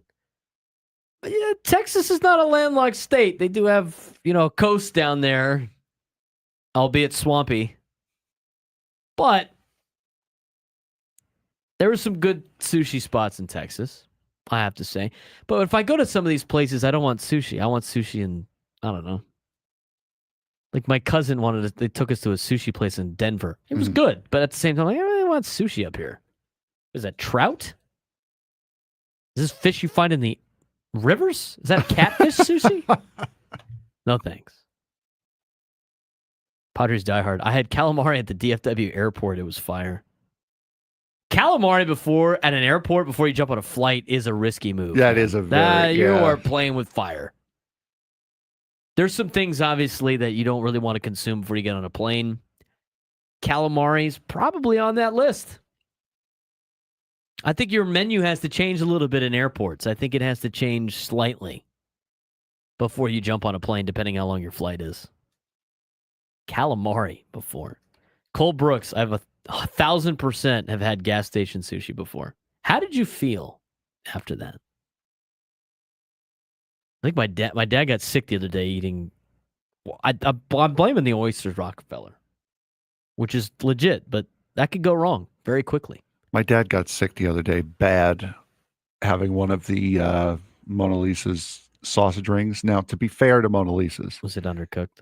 No, it was in our fridge for like 7 months. Oh God! So yeah, it wasn't Mona Lisa's fault, but the fact that he even thought to eat it, honestly, it was like, nah, I'm good. I'll let you try that one. And then the inevitable happened. And I was like, oh, well, that wasn't the reason why I wanted it. I didn't want it last night, but it was a contributing factor. Padres, I've matured since I was with work friends. Come on, man, hold your ground. Don't give in to peer pressure. Everybody else was eating calamari before the flight. Well, if everybody else did, would you? Apparently you would. Cole Brooks, after he had the gas station sushi. About as good. How did you feel? About as good as I did after a 10 a.m. Taco Bell. That is diabolical. You were ready to go for the rest of the day, weren't you? That just ends the day. The day is ruined. It's like having more than one donut. Your day is ruined. If you have more than one donut, if you go for donut number 2, just know you better not have anything else going on or you are doomed forever. Doomed forever. There's a lot of good sushi spots in town. I was talking to a friend last night, and I haven't gotten sushi in a while. I need to get it again. Add it to the list. I have to say, by the way, shout out to Barbusa a couple days ago. Shout out to Joey Busalaki, the Busalaki family that runs Barbusa. Took care of my friend the other day. Oh, yes. Speaking you told of me sushi, about that. Yes. Sushi Sam had a nice time at Barbusa the other night. Took good care of him. Food was amazing. He said, I still haven't been down there yet. I need to go. I know a lot of Padres players go to Barbusa. There you go. It's a good Italian restaurant down there in Little Italy. Very nice. So I need to make my way down there because I haven't been yet. My family's like, well, if you go, we want to go. I'm like, well, yeah, of course. Do you have to do everything I do? Apparently. So I wanted to go to the game on Tuesday. You took my tickets. Well, it's their tickets. They offered them. I said yes, and then all of a sudden they're like they wanted to go, so they took them back. But again, shout out to Joey Busalaki and the Barbusa restaurant, the Busalaki family. I don't think Joey was there. His brother was there. So a big thank you again. 833-288-0973, 833-288-0973. Sabrina in San Diego, you're on the Braden Surprenant Show. What's going on, Sabrina? Hi. What's up? Nothing. I thought I was calling about a contest. Nope. Unfortunately not. No. Did we say anything about a contest? Not yet. That's next segment, actually. That is the next segment. That is the next segment. Sports trivia. Anyway. Best calamari I had was from Fleming's. I like calamari. I like some squid. You know what I like at Mona Lisa's, though, is octopus salad. Have you ever had the octopus salad? Oh, I have not. No. Delicious. That's a must. I count that as one of the Feast of the Seven Fishes for Christmas. That one counts, the octopus salad. There you go. As part of the deal. Do you guys do that as Italians? Yeah, we usually do the 7 fishes, the seafood the night before. We don't do like the full 7 fishes, but usually Christmas Eve is usually the like clams, mussels, other fish, calamari. We do a lot of that. It usually leads to some type of pasta Mm-hmm. as well. Probably limited. All right. We're up against the break at about 2 minutes here. We do want to get to some AJ Preller sound in a little bit when we come back. I don't know. How long are some of these? Long. Minute 5, minute 14, 2 minutes, minute 24, minute 5, minute 41, minute 32. Okay. We'll get to that when we come back. We do want to get back to your phone calls as well. You know, obviously talking about the trade deadline and the trade deadline that was yesterday. We are going to get into what Major League Baseball did. You got to be pretty thrilled of what the Mets did. I'm very happy. I am happy. You should be happy about it. For sure. 100%. Wish they would have done it last weekend, but, you know, hey, is what it is. You cursed them with the jersey. So, it is what it is. I thought they did a really good job. I thought the Mariners did a really good job. Yes. You know, the A's getting back what they got back for Mason Miller is pretty solid.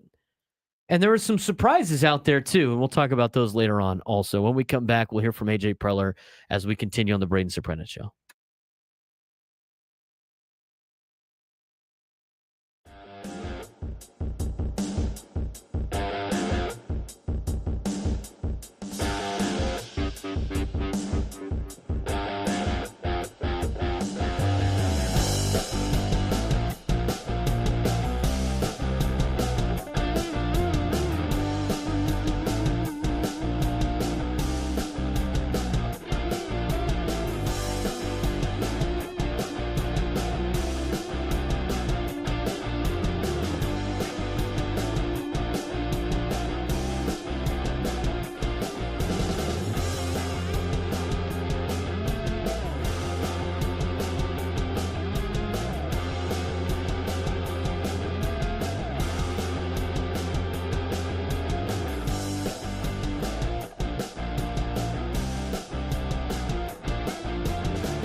Coming up in just a little bit, we got a contestant. I think today's the final day to qualify for this, correct?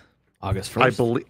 I believe so. What did you There just do? was too much swing on the mic swing. Mic swing of death. Yep, that's what I did. All right. Last day of the qualifying. If you can take me down to sports trivia coming up a little bit, you would be qualified for a chance to win a grand prize. A 2-night stay at Park MGM Las Vegas. 2 tickets to Motley Crue on September 19th and a $100 gas card. Catch Motley Crue's Las Vegas residency at Dolby Live at Park MGM September 12th to October 3rd. Tickets at Ticketmaster.com. 833-288-0973. 833-288-0973. Wow. We got another Twitch. We got a couple people on Twitch. More than just Go Aztecs. Go Aztec as a friend. That's awesome. Welcome aboard, Tier Bear. Anyway, we're going to AJ Preller. Another shout out. I forgot to a little bit. Don't have too much. Frank reminded me the other day he had to wish somebody an anniversary. Today's my parents' anniversary. August 1st. Yes, August 1st. Their first date was at the horse races. They're going to the horse races today. There you go. So happy anniversary to Mike and Don Surprenant. Happy anniversary, guys. That's right. So I'll be going to the Padre game tonight. I think they're going to the horse races. They didn't really want to do too much, and then all of a sudden my mom wanted to do more, so I guess they might be going to dinner after. I don't know what they're doing. I know they're going to the races, though. Have a good day at the races. Haven't been to the races in a long time. You like the horse races? I'll watch the horsies. Yeah. It's fun to just give them money. No, I don't do that. I just watch And pretend that you're going to like win a bet every once in a while. That's always fun. I just watch the horsies. You know, apparently my like cousins used to know, or like my uncle, grandfather, great grandfather. I don't know. The Italians all think they know what's going on over there. So they're like, well, you know, you got to see the horses in the paddock. There's certain horses that do well on the grass compared to the dirt. Like the way that one looks. I don't like the way that one looks. That one's off to the glue factory. Okay, you had to make it a little too rough there. Anyway, that's the see a lot of those guys, especially on the daily specials on like a Tuesday or whatever it is, out there at the track. Let's hear from AJ Preller. He was on with Ben and Woods earlier this morning talking about the trade deadline, and the first thing asked was the chaos of moving so many players. 22 sent out, 6 came back, 8 came back, 6 came back, 8 came back. As 30 players moved to the deadline. How did he keep track of it all?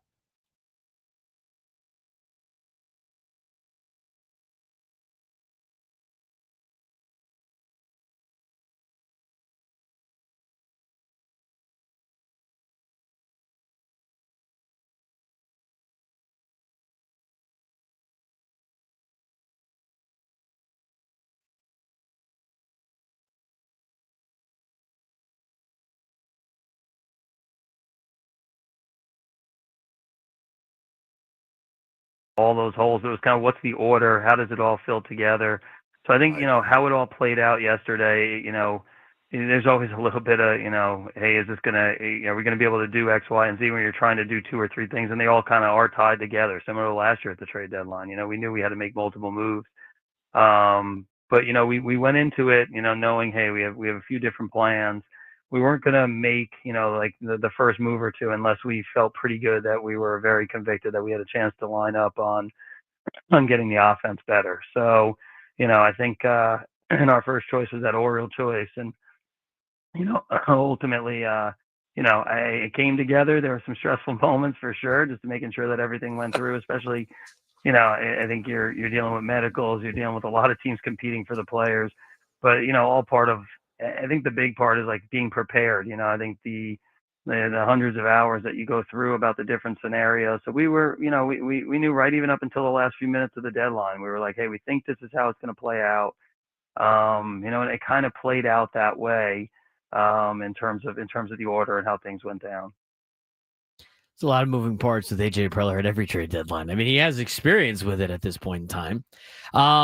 The Mason Miller trade I thought was very interesting. I mean, obviously there were some rumors about the Padres being interested in Mason Miller. They obviously were hard set on getting a guy like Mason Miller and improving the bullpen. AJ was asked by Ben and Woods this morning on the Ben and Woods show on, kind of refusing to take no on the Mason Miller deal.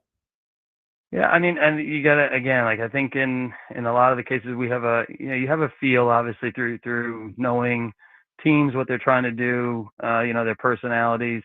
You get a feel of what is going to be there, what isn't, So we're constantly, whiteboarding as a group and talking about different ideas and thoughts, but you got to be realistic.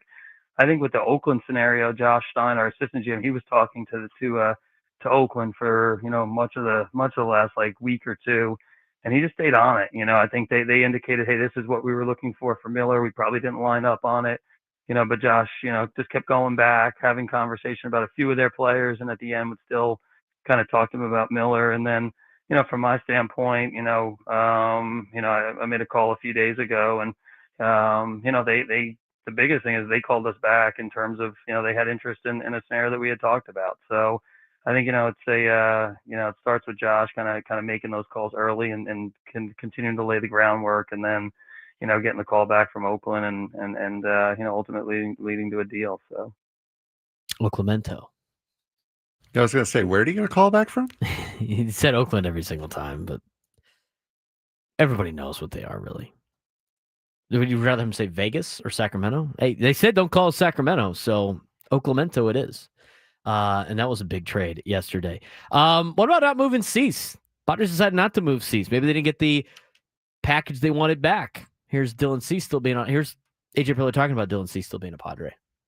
But I mean, I think I talked to Dylan right, day or two before, the day before the deadline, and just told him exactly where we were at, and honestly, I think with Dylan, and the same thing with the bullpen pieces. We got those were incoming calls, and you're always obviously going to take the calls and hear what people have to say at this time of year.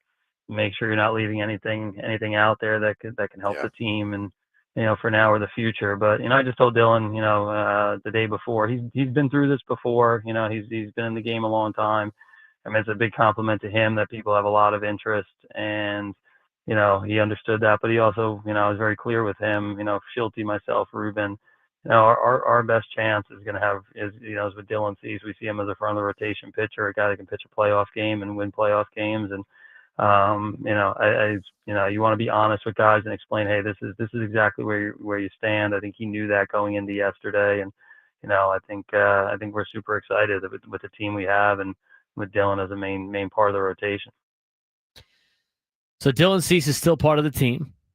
Robert Suarez is still part of the team. There's a couple other, I think, very valuable quotes from AJ Preller when talking about what you're getting out of Freddie Fermin on getting the two bats from Baltimore, what it looks like at this deadline with the potential impending lockout coming in, that factor in, as well as following the recipe, or should I say the playbook, of the Dodgers having a loaded bullpen last year and winning a World Series in 2024. We're going to talk about all those and hear from AJ in the 1 o'clock hour on all of those questions that were asked by Ben and Woods this morning, with AJ Preller being on. Before we get to the Midday Sports Standoff, John Heyman just put this out. It's very interesting. John Heyman tweet, and take it for what it's worth. Interestingly, the Padres also made a run at former Padre Mackenzie Gore, part of the Nationals' all-time package for Juan Soto. Not sure anyone came close on the all-star lefty, but the Padres were maybe the most aggressive pursuer. Like a lot of these trades that get sent off, like these big-time deals, you never know. I mean, AJ Preller might be able to get a hold of one of these guys again. Mackenzie Gore is running out of time. He's got like 2 years left in Washington, and they haven't extended him yet. You win the trade if you get some of those guys back? Maybe that's going to be the same thing with Leo DeVries coming up. You never know. AJ, no stone goes unturned with AJ Preller. 833-288-0973, 833-288-0973. It's time for a Midday Sports Standoff. Welcome to Midday Sports Standoff on the Braden Surprenant Show. I can't believe what I'm seeing right now. The ultimate head-to-head battle where sports knowledge and quick thinking collide. No, he's no good. Are you kidding me, Miss? Contestants will go toe-to-toe with Braden in a sports trivia deal where every correct answer brings them closer to victory. Down the sideline! Wow! Unbelievable! But 3 strikes and it's game over. This is not Detroit, man. This is the Super Bowl. Can you outsmart Braden? The Midday Sports Standoff starts now. All right, Frank, who's playing today? We have Nick in Encinitas today. Nick, how you doing today, bud? Doing great, guys. All right, so today's topic this is going to be a little bit more of a broader topic here. According to World Atlas, what are the top 10 most popular sports in the world? So what are the top 10 most popular sports in the world? Nick, you have the first guess. Let's go soccer. Number 1. Braden. Basketball. Basketball is number 7. Interesting. Is cricket on there? I would think cricket would be on there. You got the top 2, Nick. Rugby. Rugby is number 9. Nick. Could we say maybe hockey? You got the top 3. Braden.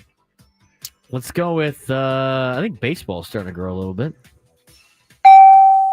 Baseball's number 8. So we need the middle innings and number 10 here, Nick. Boxing one? Boxing is not one. Very good guess, though. What about golf? Golf is number 10. So now we need the middle innings. We need 4, 5, and 6, Nick. Swimming? Swimming is not on the list. I can't imagine like lacrosse being part of that. I'm trying to think of like handball. Not handball, Nick. You need to get this one right to stay in it. Maybe tennis? Tennis is number 4 on the list. Braden. You got 2 left. Water polo. Nick, again, now you're both in a need it to win it. Let's see. Sports. I'm going to say cycling? No, that's a very, very good guess, but I have a feeling that Braden's not going to get this one, so I'll keep you on here. What about volleyball? Bang. I was wrong. Oh. All right, I played volleyball in high school. Get out of here. Nick, sorry. Volleyball was number 5. There's only 1 left. Is track and field like a thing? Nope. Okay. No, Brandon, it's not over the line. It should be. Lax? No way it's lacrosse. It's too expensive of a sport. There's 2 left? There's only 1 left. There's 1 left. I saw it in chat. Somebody in chat got it right. Ping pong. Wow. Ping pong is number Ping 6. pong. Is that Table a tennis. That's a sport? Table tennis, yes. Not an activity? Nick, great job, though. Got the first 4 on the list. I was going with the difficult ones. You were. Volleyball. Bang. Bang it home, Frank. Did very good. Those are ones that you can't even like those are ones you can't look up, which is the best. That's the best question. Yep. Most popular sports in the world. And soccer was the obvious number That's the 1. easiest number and 1. Cricket would have been a very underrated one, but yes. I thought cricket would be like 3 or 4. Well, no, I mean underrated because we don't think of it here in the U.S. all that much, but it's absolutely massive around the world. Yes. I know John Boy does more cricket stuff now. Yes. which is interesting. It's a fun game. I don't. I played a PE understand once. it. I get it. You just don't stop. Yeah, I know. That's the It just thing. never like, ends. It's like games are like 6 days long. Like, what are we doing with that?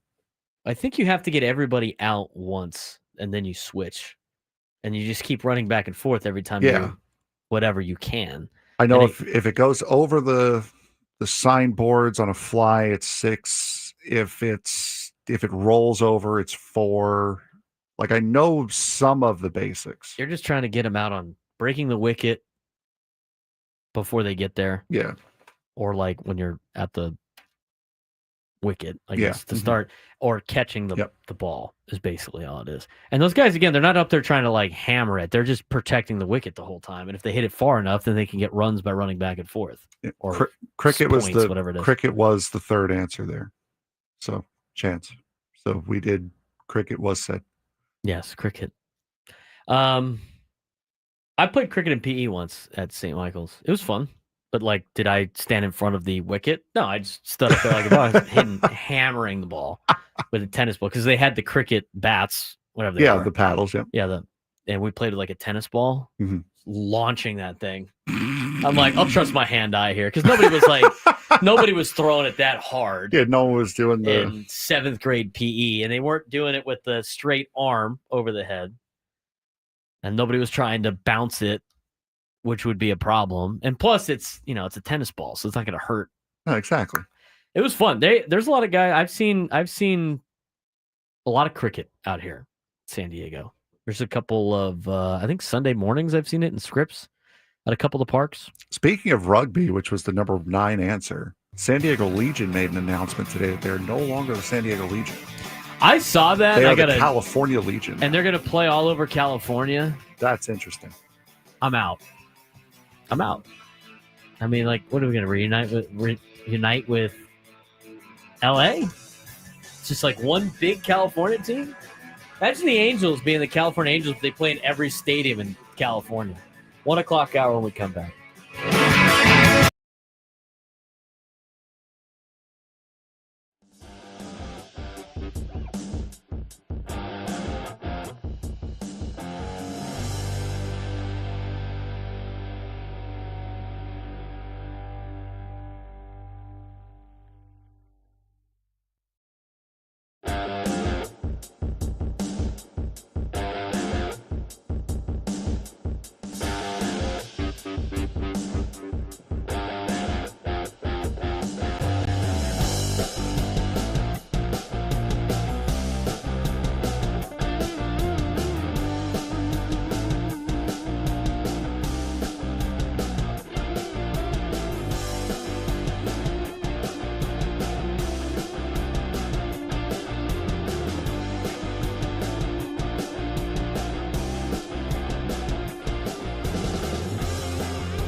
1 o'clock on the Braden Surprenant Show. How many people did we have qualify last month? Honestly, probably like 4. We did not do our part, unfortunately. You know what? They got to, but the people that won, we did do our part because you got people qualified, but then we got to let the people that won get the benefit of winning. Like I said, we got to get a dumber host is what we need. We're getting. These are the worthless knowledge questions are right up my alley. The stat questions, I don't care. I usually lose out on those. Food for thought for the future. All stat questions. Guys, look up every stat website you can. 833-288-0973, 833-288-0973. I want to get back to AJ Preller on the morning show. Recapping the trade deadline with the morning show, some of the decisions they made, everything else like that. AJ Preller was asked about the bullpen pickups and was he using the Dodgers 2024 season as kind of a blueprint? Here's what he had to say. I mean, I think the idea is, you win a championship, you want to be as complete a team as possible, and you gotta be able to win games a lot of different ways. And, I think for us, you see Darvish's outing, the day before the deadline. Hopefully, Michael is on the mound here, King, in a few days as well. And over the course of the next couple of weeks, he's back at Petco. I think we have a chance to be a complete team and a team that can beat you all kinds of different ways from, the offensive side on the base pass, talk about, a team that from an outfield defense standpoint now, throwing arms, with Laureano, Merrill, and Toddy, probably 3 of the best in the game, a defensive-minded catcher with Fermin, and then a pitching staff that I think Schulte, Rubin can deploy any way they want. So, and like you mentioned, one of those may be to go out and use a bullpen that's been tremendous so far in the first 100 games, gave us a lot of confidence to make these moves. Hopefully have a chance to get early leads and then end the games, with a deep bullpen. So that was the idea behind the last couple of days and over the last few months. And, Schulte and his group have put us in the position to be motivated to make those moves for sure. Bullpens win in the postseason, starting pitching wins the regular season. Seen that kind of flip here in the last handful of years of Major League Baseball. It has been bullpens. Bullpens have been what has gotten teams to the World Series. It is what has won World Series for teams of recent years, which is interesting because, and we talked about this before the show started today, Frank asked the question, why are you giving starting pitchers $25 to $30 million a year if it's the bullpens that win you the championships? If the bullpens are what wins you postseason games? It's a good question to have. Starting pitchers get you to the regular season. Bullpens get you through the playoffs. And the Padres know that. And the Padres have the best bullpen in Major League Baseball. The best. I think the Mets did a really good job improving their bullpen. I think the Yankees did a good job improving their bullpen. I think a lot of teams did a good job improving their bullpen. Dodgers went and got a bullpen arm. Most of the Dodgers moves, of course, are getting guys healthy. But you look at the teams that are contending, the ones that really went after it were the ones that built up their bullpen. And for the Padres, they got a lot of roster moves that they have to make before tonight. A lot of members on their 40-man roster, not a lot of spots on their 26-man roster. I mean, guys like David Morgan who've done a great job might be on his way out, but he might not be the only guy. Because are they going to add Nestor Cortez to the 26-man roster? He was a late add yesterday at the trade deadline. He's coming off a rehab assignment. What do you do with Michael King when he comes back? Going to be interesting to see what the Padres decide to do with their pitching staff. Also going to be very interesting what they do with their position players. The spot that makes the most sense, or the one that doesn't have a lot of questions with now, is the catching position. Martin Maldonado was DFA'd yesterday, and Freddie Fermin was brought in from Kansas City. He also needs to be added to the roster. He's on the 40-man. He's not on the 26-man roster yet. Again, a lot of these moves will be made in the next couple of hours or so. I know a lot of you want to see the new lineup for tonight. I'm going to have to wait. But Freddie Fermin was the one trade yesterday that I think a lot of people thought was an overpay for a slight upgrade at catcher. Giving up two young, controllable arms for a catcher that you've talked about before. The catching position's not an offensive position. The catching position is strictly defense. If you get any offensive production, it's fine. And they went and got a catcher that in his career has hit 268 and has done a good job learning under Salvador Perez for the last handful of years. It is an upgrade. Some of the metrics are a little similar to Elias Diaz, just slightly better. Seems like an overpay, but as of yesterday, when doing more research and just kind of figuring out a little bit more who Freddie Fermin is, you hear a lot of great things from a lot of great baseball people on Freddie Fermin. What did AJ see in Freddie Fermin? Here's what AJ said Padres fans should expect of what they're getting out of Freddie Fermin as a backstop.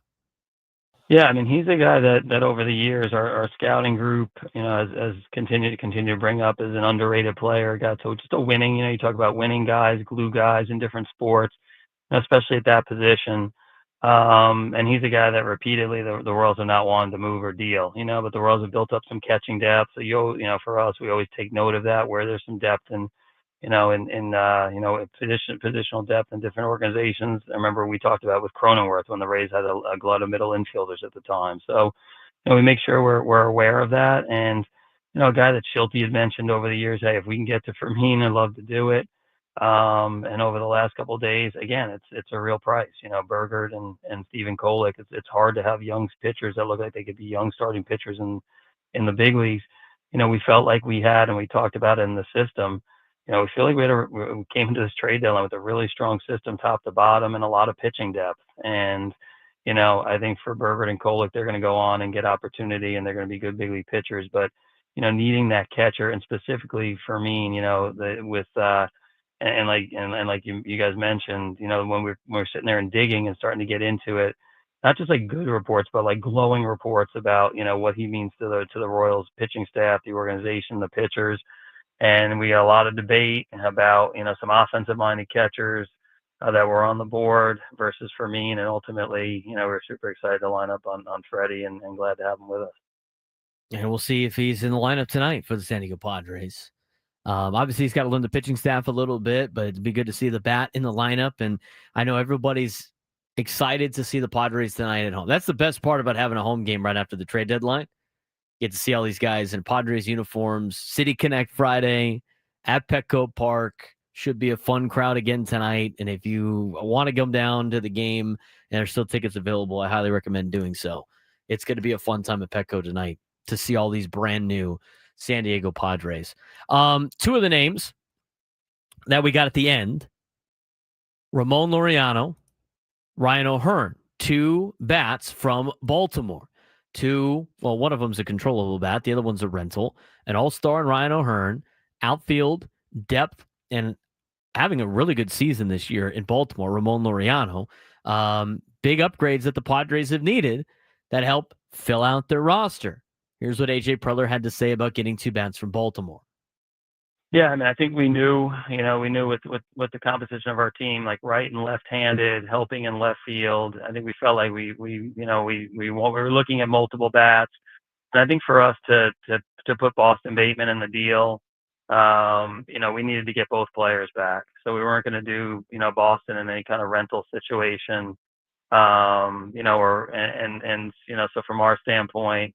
I think for us that was kind of the big part of the deal was if we were going to talk about one of the better left-hand pitching prospects in our organization and in the game, we needed to get both pieces and kind of round out the offense. And we just love the fit in terms of, I mentioned Laureano can play, all 3 outfield, but definitely the 2 corner spots, and is obviously having a great year. 2 guys that are having all-star type seasons. O'Hearn, on the all-star team, and a guy that gives you quality at bats, and you kind of pair with Sheets and Arise and others in left field, first base, and DH. We should have weapons on the bench now for Mike to deploy. You can rest, players or player every night, and still have a very competitive lineup. And I think with Ramon too, you have an option year for next year. So it's hard to make these deals and have them for players that are with you for just the 1 year. But at least we have an opportunity to have some carry forward value. And I think getting both offensive pieces is a big key for us to make that move. It's a huge piece. That's huge for the San Diego Padres. I can't wait to see the offense go. I can't wait to see this new bullpen. Even though I just added 1 piece, seeing a couple of starting pitchers come in as well. It's going to be fun for the next 2 months of the season as the Padres try to track down the Los Angeles Dodgers. Now, we've talked about this ad nauseum already, and we're still another year out. And there's been some new developments on the entire, Bryce Harper, Rob Manfred incident that we'll talk about maybe next week with the salary cap and all that fun stuff. But an impending lockout potentially coming could factor into some decision making at this deadline, at next year's deadline. You don't know about 2027 right now.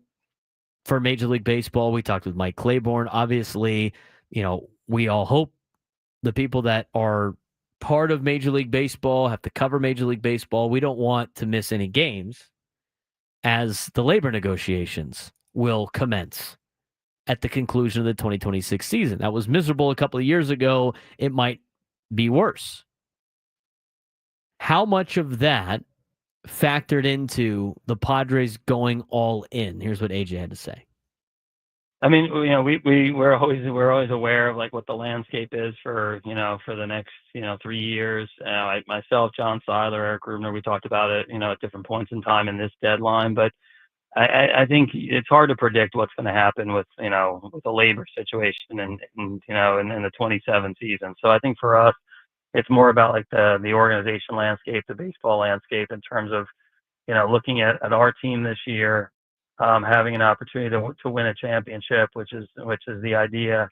We have a fan base that, is as supportive as any in the game and, loves this team and comes out to Petco every night. And, I think from our standpoint, it's never about, we've talked about it. It's about like being consistent year after year after year. And, we did the rebuild and the load up from 2016 to 19 with the idea that, every year in this decade, from Peter and Ron, they talked about we want to be competitive and we want to go into September, October with a team that the fans, feel like can get to the postseason and then win in the postseason. And there's been some very good moments. There's been, some moments where, we haven't played well down the stretch, or in 23 never really fired at all in that season.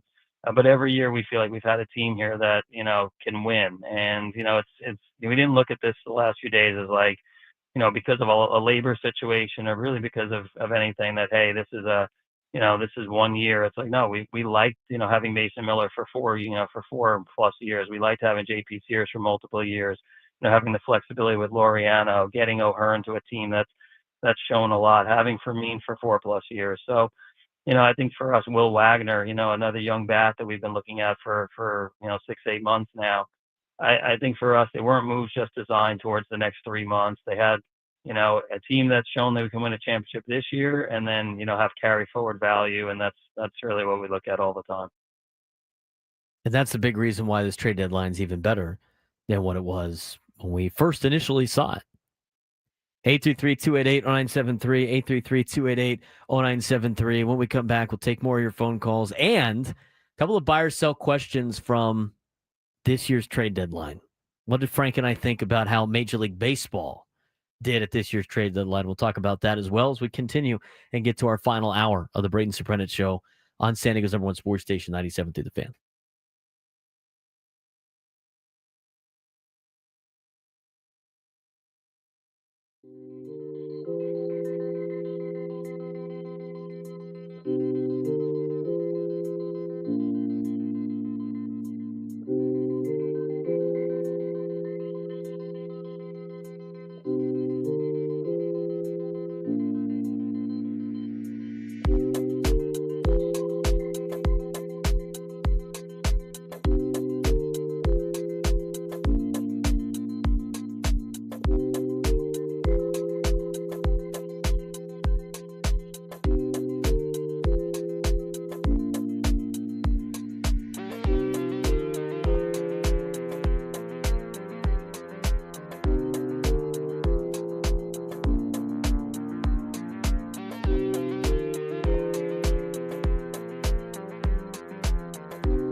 What's up, San Diego?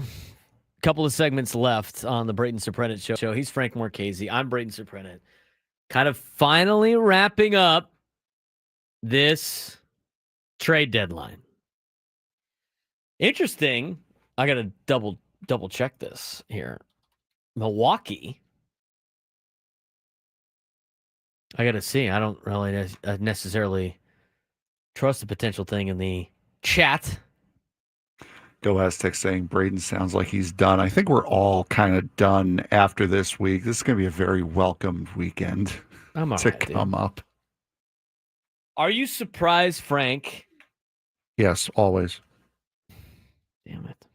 Are you surprised, Frank, that Brandon Lockridge is batting leadoff and playing right field for the Brewers today? He's what? You sound surprised. Brandon Lockridge is batting leadoff and playing right field for the Milwaukee Brewers. You know what? Good on him, man. Good on you. Enjoy. I don't get the Brewers. I don't I'm understand. surprised that Brandon Lockridge got Nestor Cortez and a shortstop prospect who, from what I've seen, could be in the top 100 soon. I can't believe that either.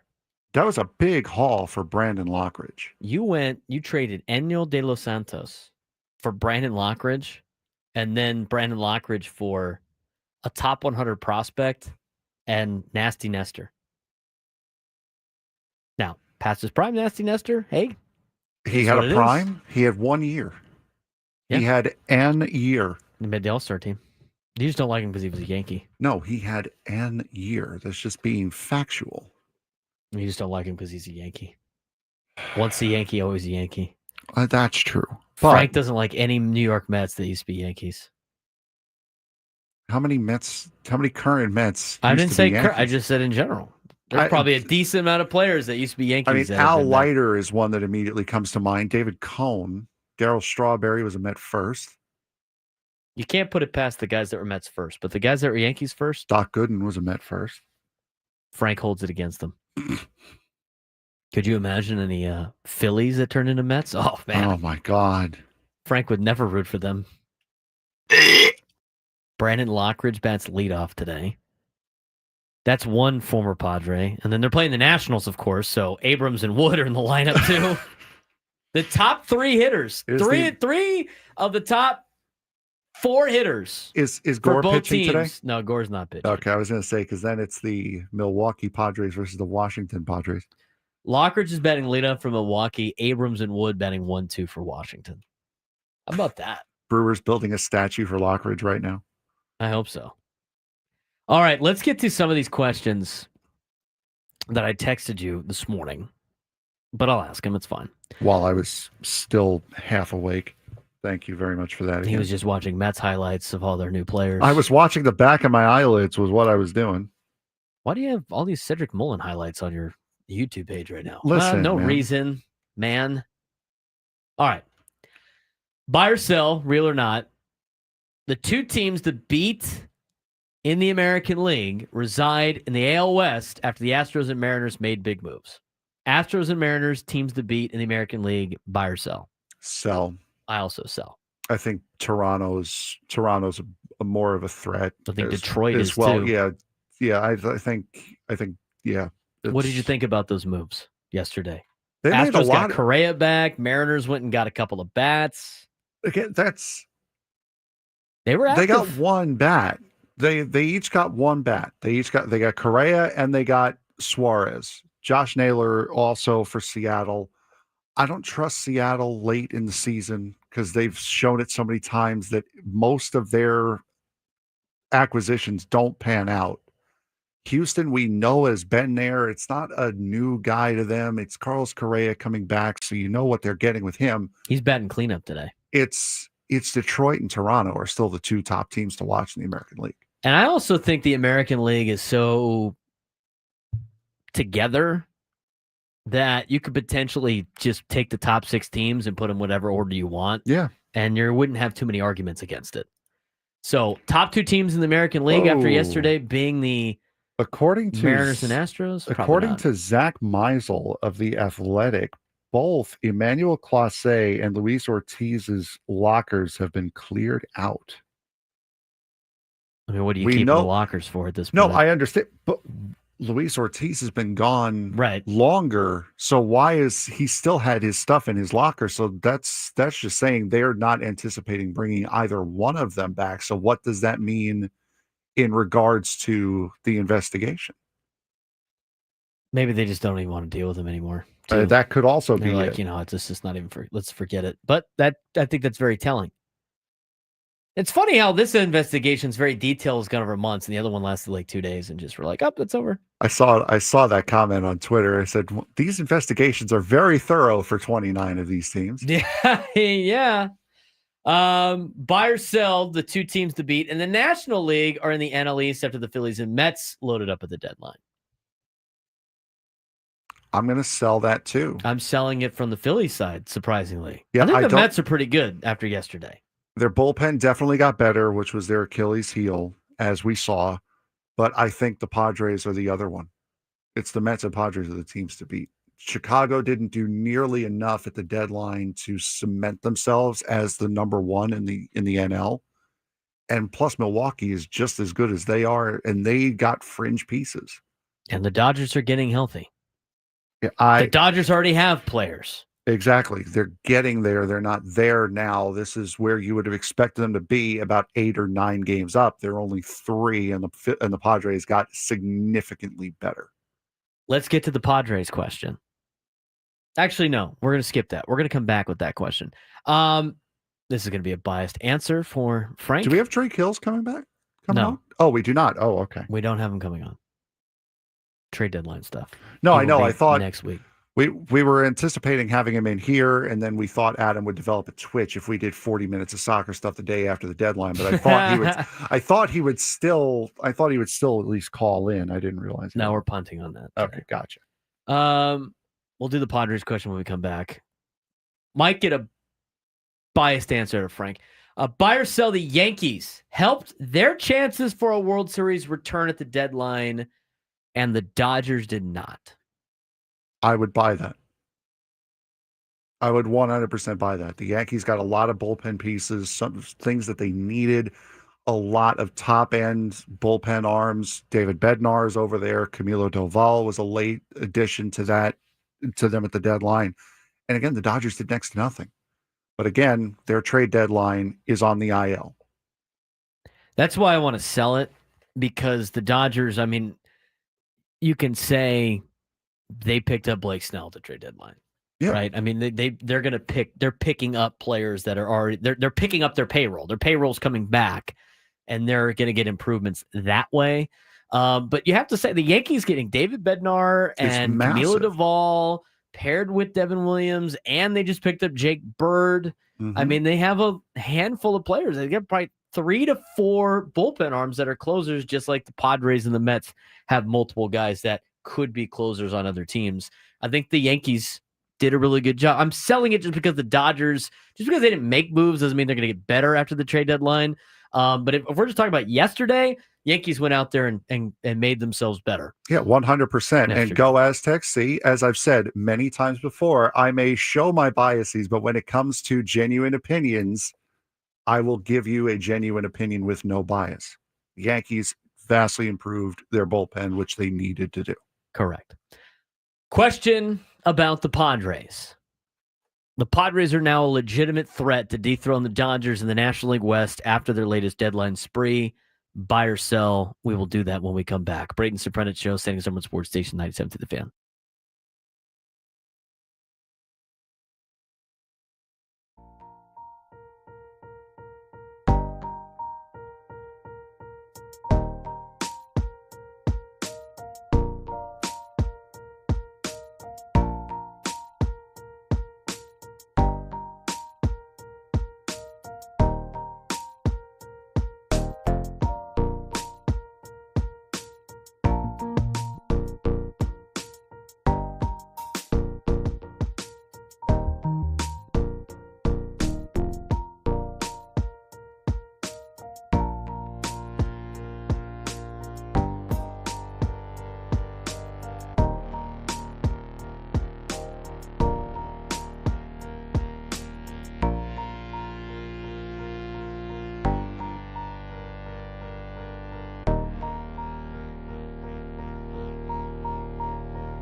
We're playing this song maybe because the end of the show, but also for all you Charger fans out there, I'm sorry, man. The season is over. Season's done before it started.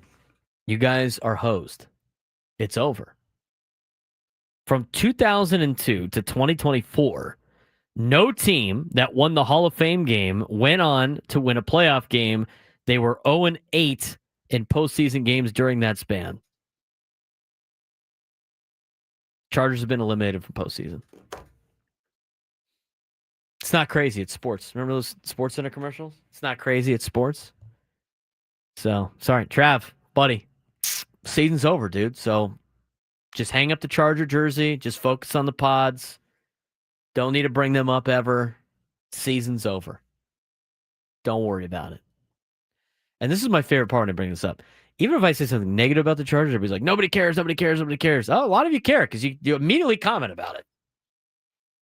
I didn't even know the Chargers were in the Hall of Fame game last night until about an hour into the show. I knew they were in the Hall of Fame game, but I did No not clue. watch. Did not watch. Had no at idea.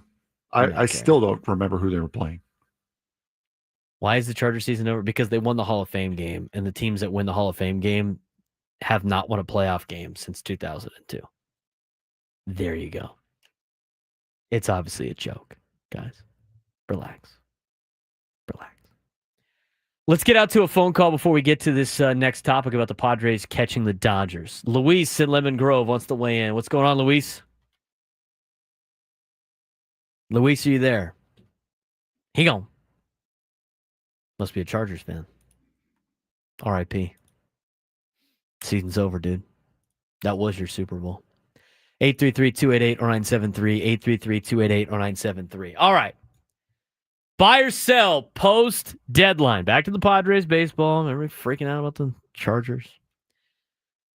The Padres are now a legitimate threat to dethrone the Dodgers in the National League West after their latest deadline spree. Let me say this. We're getting these questions from ESPN.com, from their experts. Okay. Wild day, trade deadline in the books. They put this out there. Bradford Doolittle, David Schoenfield, Jorge Castillo, Alden Gonzalez, Jesse Rogers have all answered all these questions. Okay? Just to lay that out there. Before we answer this, let me tell you this. Alden Gonzalez said that's very much real. He buys it.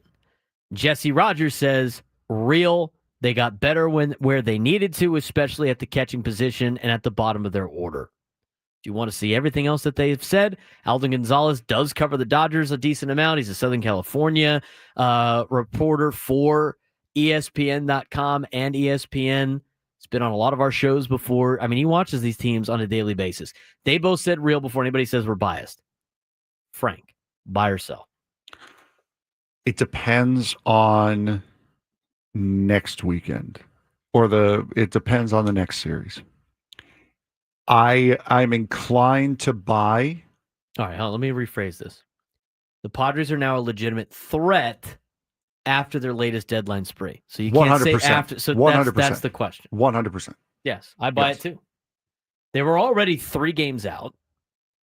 And after yesterday's deadline, I think they are a threat. The question is not buy or sell. They will dethrone the Dodgers as the number 1 team in the National League West. The question is, if they take are they 2 a out of threat? 3, if they take 2 out of 3 in LA, I think they can very easily beat the Dodgers in the division.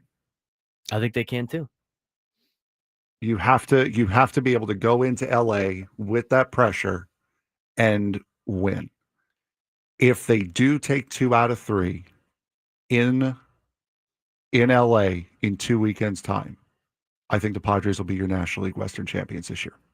If they go 4-2 in those 6 games? If they go 4-2, I agree. I believe they are. That's where you they win are that National League champions. That's where you win the division, is in those 6 games. Yep, 100%. If you lose both of those or get swept in either of them, or lose one of the series, it's now you're playing behind the 8 ball. Now it's not in control of your own destiny. You got to go in there and take care of business.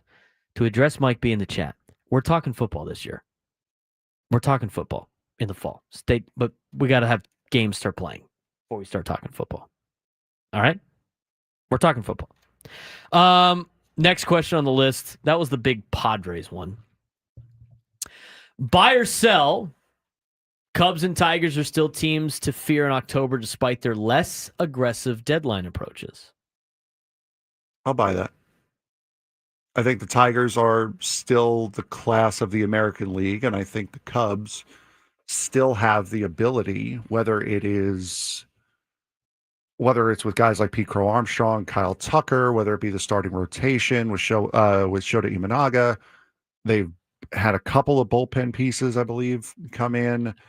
They are still, I won't say the clear class of the National League the way the Tigers are, but I still think they are a very legitimate threat and could be the number one seed. I'm buying it on the sense that being a team that other organizations fear is different than being the clear-cut favorite of particular league. Again, I think it's the context of the question. I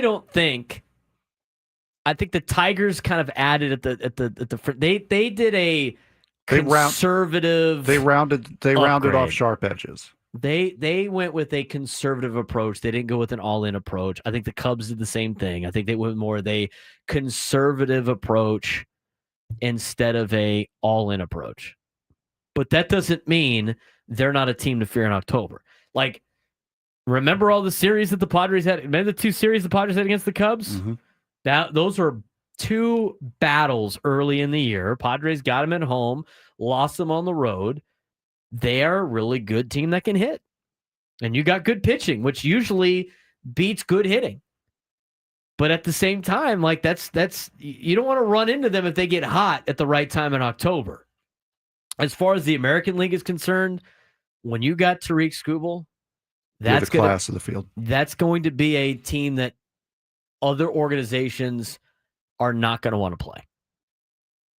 Interesting, to say the least. This one's fun. What are the Twins doing? Seriously, what do the Twins do besides just make sure that nobody wants to watch their games the rest of the year? They are ensuring their nickname of the Twinks now is what they're doing. Buy or sell. The Twins made their future brighter with their trade deadline teardown. They asked Bradford Doolittle this. They asked Alden Gonzalez this. Do you want to know what they said before you give your answer? Please do. They both said, sell it. They did not get better. I don't even know who they got as far as like prospects and what capital they got in return. They had some nice gets. They got Bradley for Griffin Jacks. They got James Outman for Brock Stewart. They got Eduardo Tate and Mick Abel for Johan Duran. But as mentioned by Alden Gonzalez, in the end, the Twins parted with key controllable players, none more notable than Carlos Correa, who went to the Astros in what amounted to be a salary dump. But James Outman is one of your one of their gets. One of your key gets at the deadline that's supposed to round this team off. They didn't trade Joe Ryan, surprisingly. I mean, at that point, why don't you just trade Joe Ryan? Mick Abel's supposed to be a very good starting pitching piece. Yeah. That is your highlight get as far as the future goes. But if your number two is James Outman, you had a bad deadline. You had an awful deadline in return for a selling team. They sold enough where their rebuild's going to take multiple years. Oh, 100%. I mean, this is not like a sell off and be ready to go back for 2026. And they sold off 10 players. 10. If you're taking 10 players off of a team, 10 players other teams wanted, you would think the Twins were better than what they're at right now with the amount of players that they sold off. 10 players other teams were interested in. Talk about a failure of a season for Minnesota. And you know what? It's not who you play, it's when you play them. That team that the Padres get to take on at the end of August is going to be as depleted as the Fort Wayne Tin Caps. And again, you have to remember that is the one odd game out of our crucial 42 is that first game in Minnesota, because you're coming off a long road trip. You got the flight from Seattle to Minneapolis. So that is a part of our crucial 42 is how you start that series off. Frankie Watkins in the YouTube chat has a great comment. That Twins Instagram page was traumatic to look at. It was so when you go on Instagram, there's like 9 photos that pop up for a profile. All 9 of them were thank you. Yep. For being a Twin. We're going to miss you. Thank you. Oops. You could be the Twins. I mean, that was rough. Absolutely rough. Let me ask you this question. Well, actually, we didn't get your full eval about the Mets yet. How would you grade the Mets trade deadline yesterday? I know we were grinding out Padres stuff. I know you were trying to watch it on the side. I'm sure you went home and went back to see everything that trickled out after 24 hours. I went home and went to sleep. After 24 hours, what did you have on the Mets? Solid deadline. I mean, I think Cedric Mullins out in center field is going to be a help. Funny enough, not in the lineup against San Francisco tonight. And the bullpen to get Ryan Helsley as a part of that bullpen now, that is a big get. You got Rogers. I think they got somebody else. I can't remember off the top of my head. I think they got another bullpen arm. They had a solid deadline. I would say it was probably middle to bottom of the pack as far as the buyers were concerned, but a solid deadline. Winners according to ESPN.com yesterday. The big winner, Seattle Mariners. Did the Mariners win the trade deadline? No, San Francisco did. That's right. I knew that was coming. Did the Mariners win the second spot at the trade deadline? No. Really?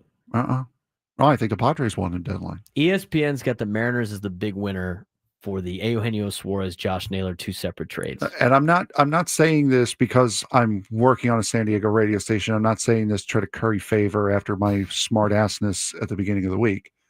The Padres won the deadline. The Padres won the trade deadline. Period. End of discussion. They list the Padres as other winners. I can see why they wouldn't be the overall winner with some of the departures they had. People freak out about that. A lot of people that care about the prospects to a high level. I get that. I definitely consider the Padres a winner. I don't know if I'd make the Mariners the biggest winner or not, but I think they're a winner. ESPN also lists the Phillies as a winner. They definitely got better at the deadline. I have a couple of friends who are Philly fans. If you listen to them, they are not happy with the moves that were made. If you listen to half of our audience yesterday, they were also not happy. Oh, they started off not happy. Did you hear the guy from Tampa? That guy was ready to fire AJ Preller. He's in Tampa. Just saying, he's a Padres fan in Tampa. He was not happy yesterday. The baseball team he gets to go and watch is playing in the Yankees spring training facility. He's a Padres fan in Tampa. I didn't say that. I'm saying that the team he gets to go watch every day is playing in a spring training facility of a divisional rival. I would consider the Phillies a winner. They address some needs. Mets are a winner. Would you consider the Astros a winner? They made a lot of moves. I think it's fun to have Carlos Correa back. Moves. It's the impact of the moves. It's not how many you make. It's the quality of the moves. They got Carlos Correa. Carlos Correa back in that. You have the number one villain on the number one villain team is back. It's great. That's great for baseball. You know who wins? Major League Baseball. By the way, we did gloss over this. I got to get the thing back up here. Bob Nightingale posted a tweet last night about, because we had talked about it a bunch during the deadline about how aggressive Houston was being in getting Dylan Cease. This is from Bob Nightingale last night. The San Diego Padres, who were talking to the Houston Astros about starter Dylan Cease as the deadline expired, were asking for starter Spencer Arrighetti and 3 other prospects in return, and the Astros declined. That is why Dylan Cease is not a Houston Astro today. Ask for the world, and if they bite, take it. I mean, was that not what we thought was going to happen? No, exactly with Dylan right. Cease and potentially Robert Suarez. Exactly right. Astros are winners. I think the A's are winners for their haul that they got from the Padres. I think both sides can be winners in that sense. Yes. Yeah, I agree. And they're going to be legit when they go to Vegas, which is what their goal was. The last winner that ESPN lists is the Yankees. I think it's hard to argue with that. I agree with the break that they had. Sunday we have we have the rotations that are set for this weekend. All right. The Sunday rotation is not set. at least on the Padres side. So today it'll be Matthew Liberatore, 6-8 with a 4.04 ERA going up against Nick Pivetta. Michael McGreevy, 2-2 with a 4.91 ERA going up against Randy Vasquez. Saturday's game will be on the CW. And it'll also be late. Yes, it'll also be a 7:10 start. When's so the last time the 6:40. Padres had a 7:10 start? 2 years ago, whenever they changed it? I don't know. And again, my first thought was it's going to be nationally televised. It's not. It's on the CW. It's all local, and it's CW. I'm curious why they made that a 7:10 game. Is there something else going on, like an event or something? I honestly, I do not know. Andre Palante is going to get the start on Sunday. He's not starting every game? No. Every time I see the Cardinals on TV, Palante's pitching. 6-7 with a 4.62 ERA, and the Padres officially have a TBD on Sunday's game. However, MLB.com says Dylan Cease. No, it is. I'm at least projecting it personally to be JP Sears. It would be his turn in the rotation. It is the Bergert spot in the rotation.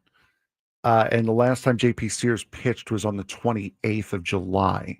So that would fit right around the time when he is supposed to start. So my guess would be, if you want to see JP Sears in person, the first opportunity you're going to get is Sunday. That is my guess. MLB.com is Dylan Cease listed. Oh, they do? They on updated Sunday. it? Oh, okay. I didn't see that they had updated it.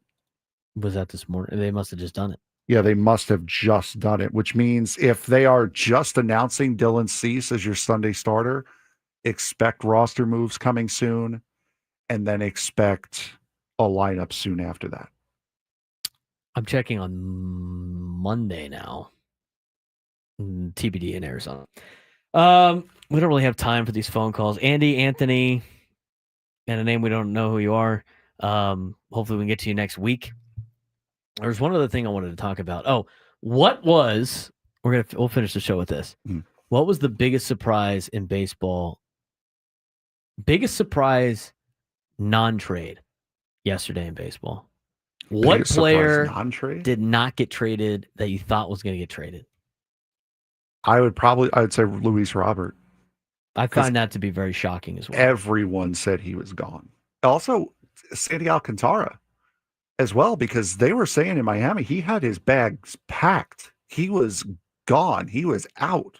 It was just where he was going. He had a plane ticket out of Miami, just waiting for the destination to be filled in.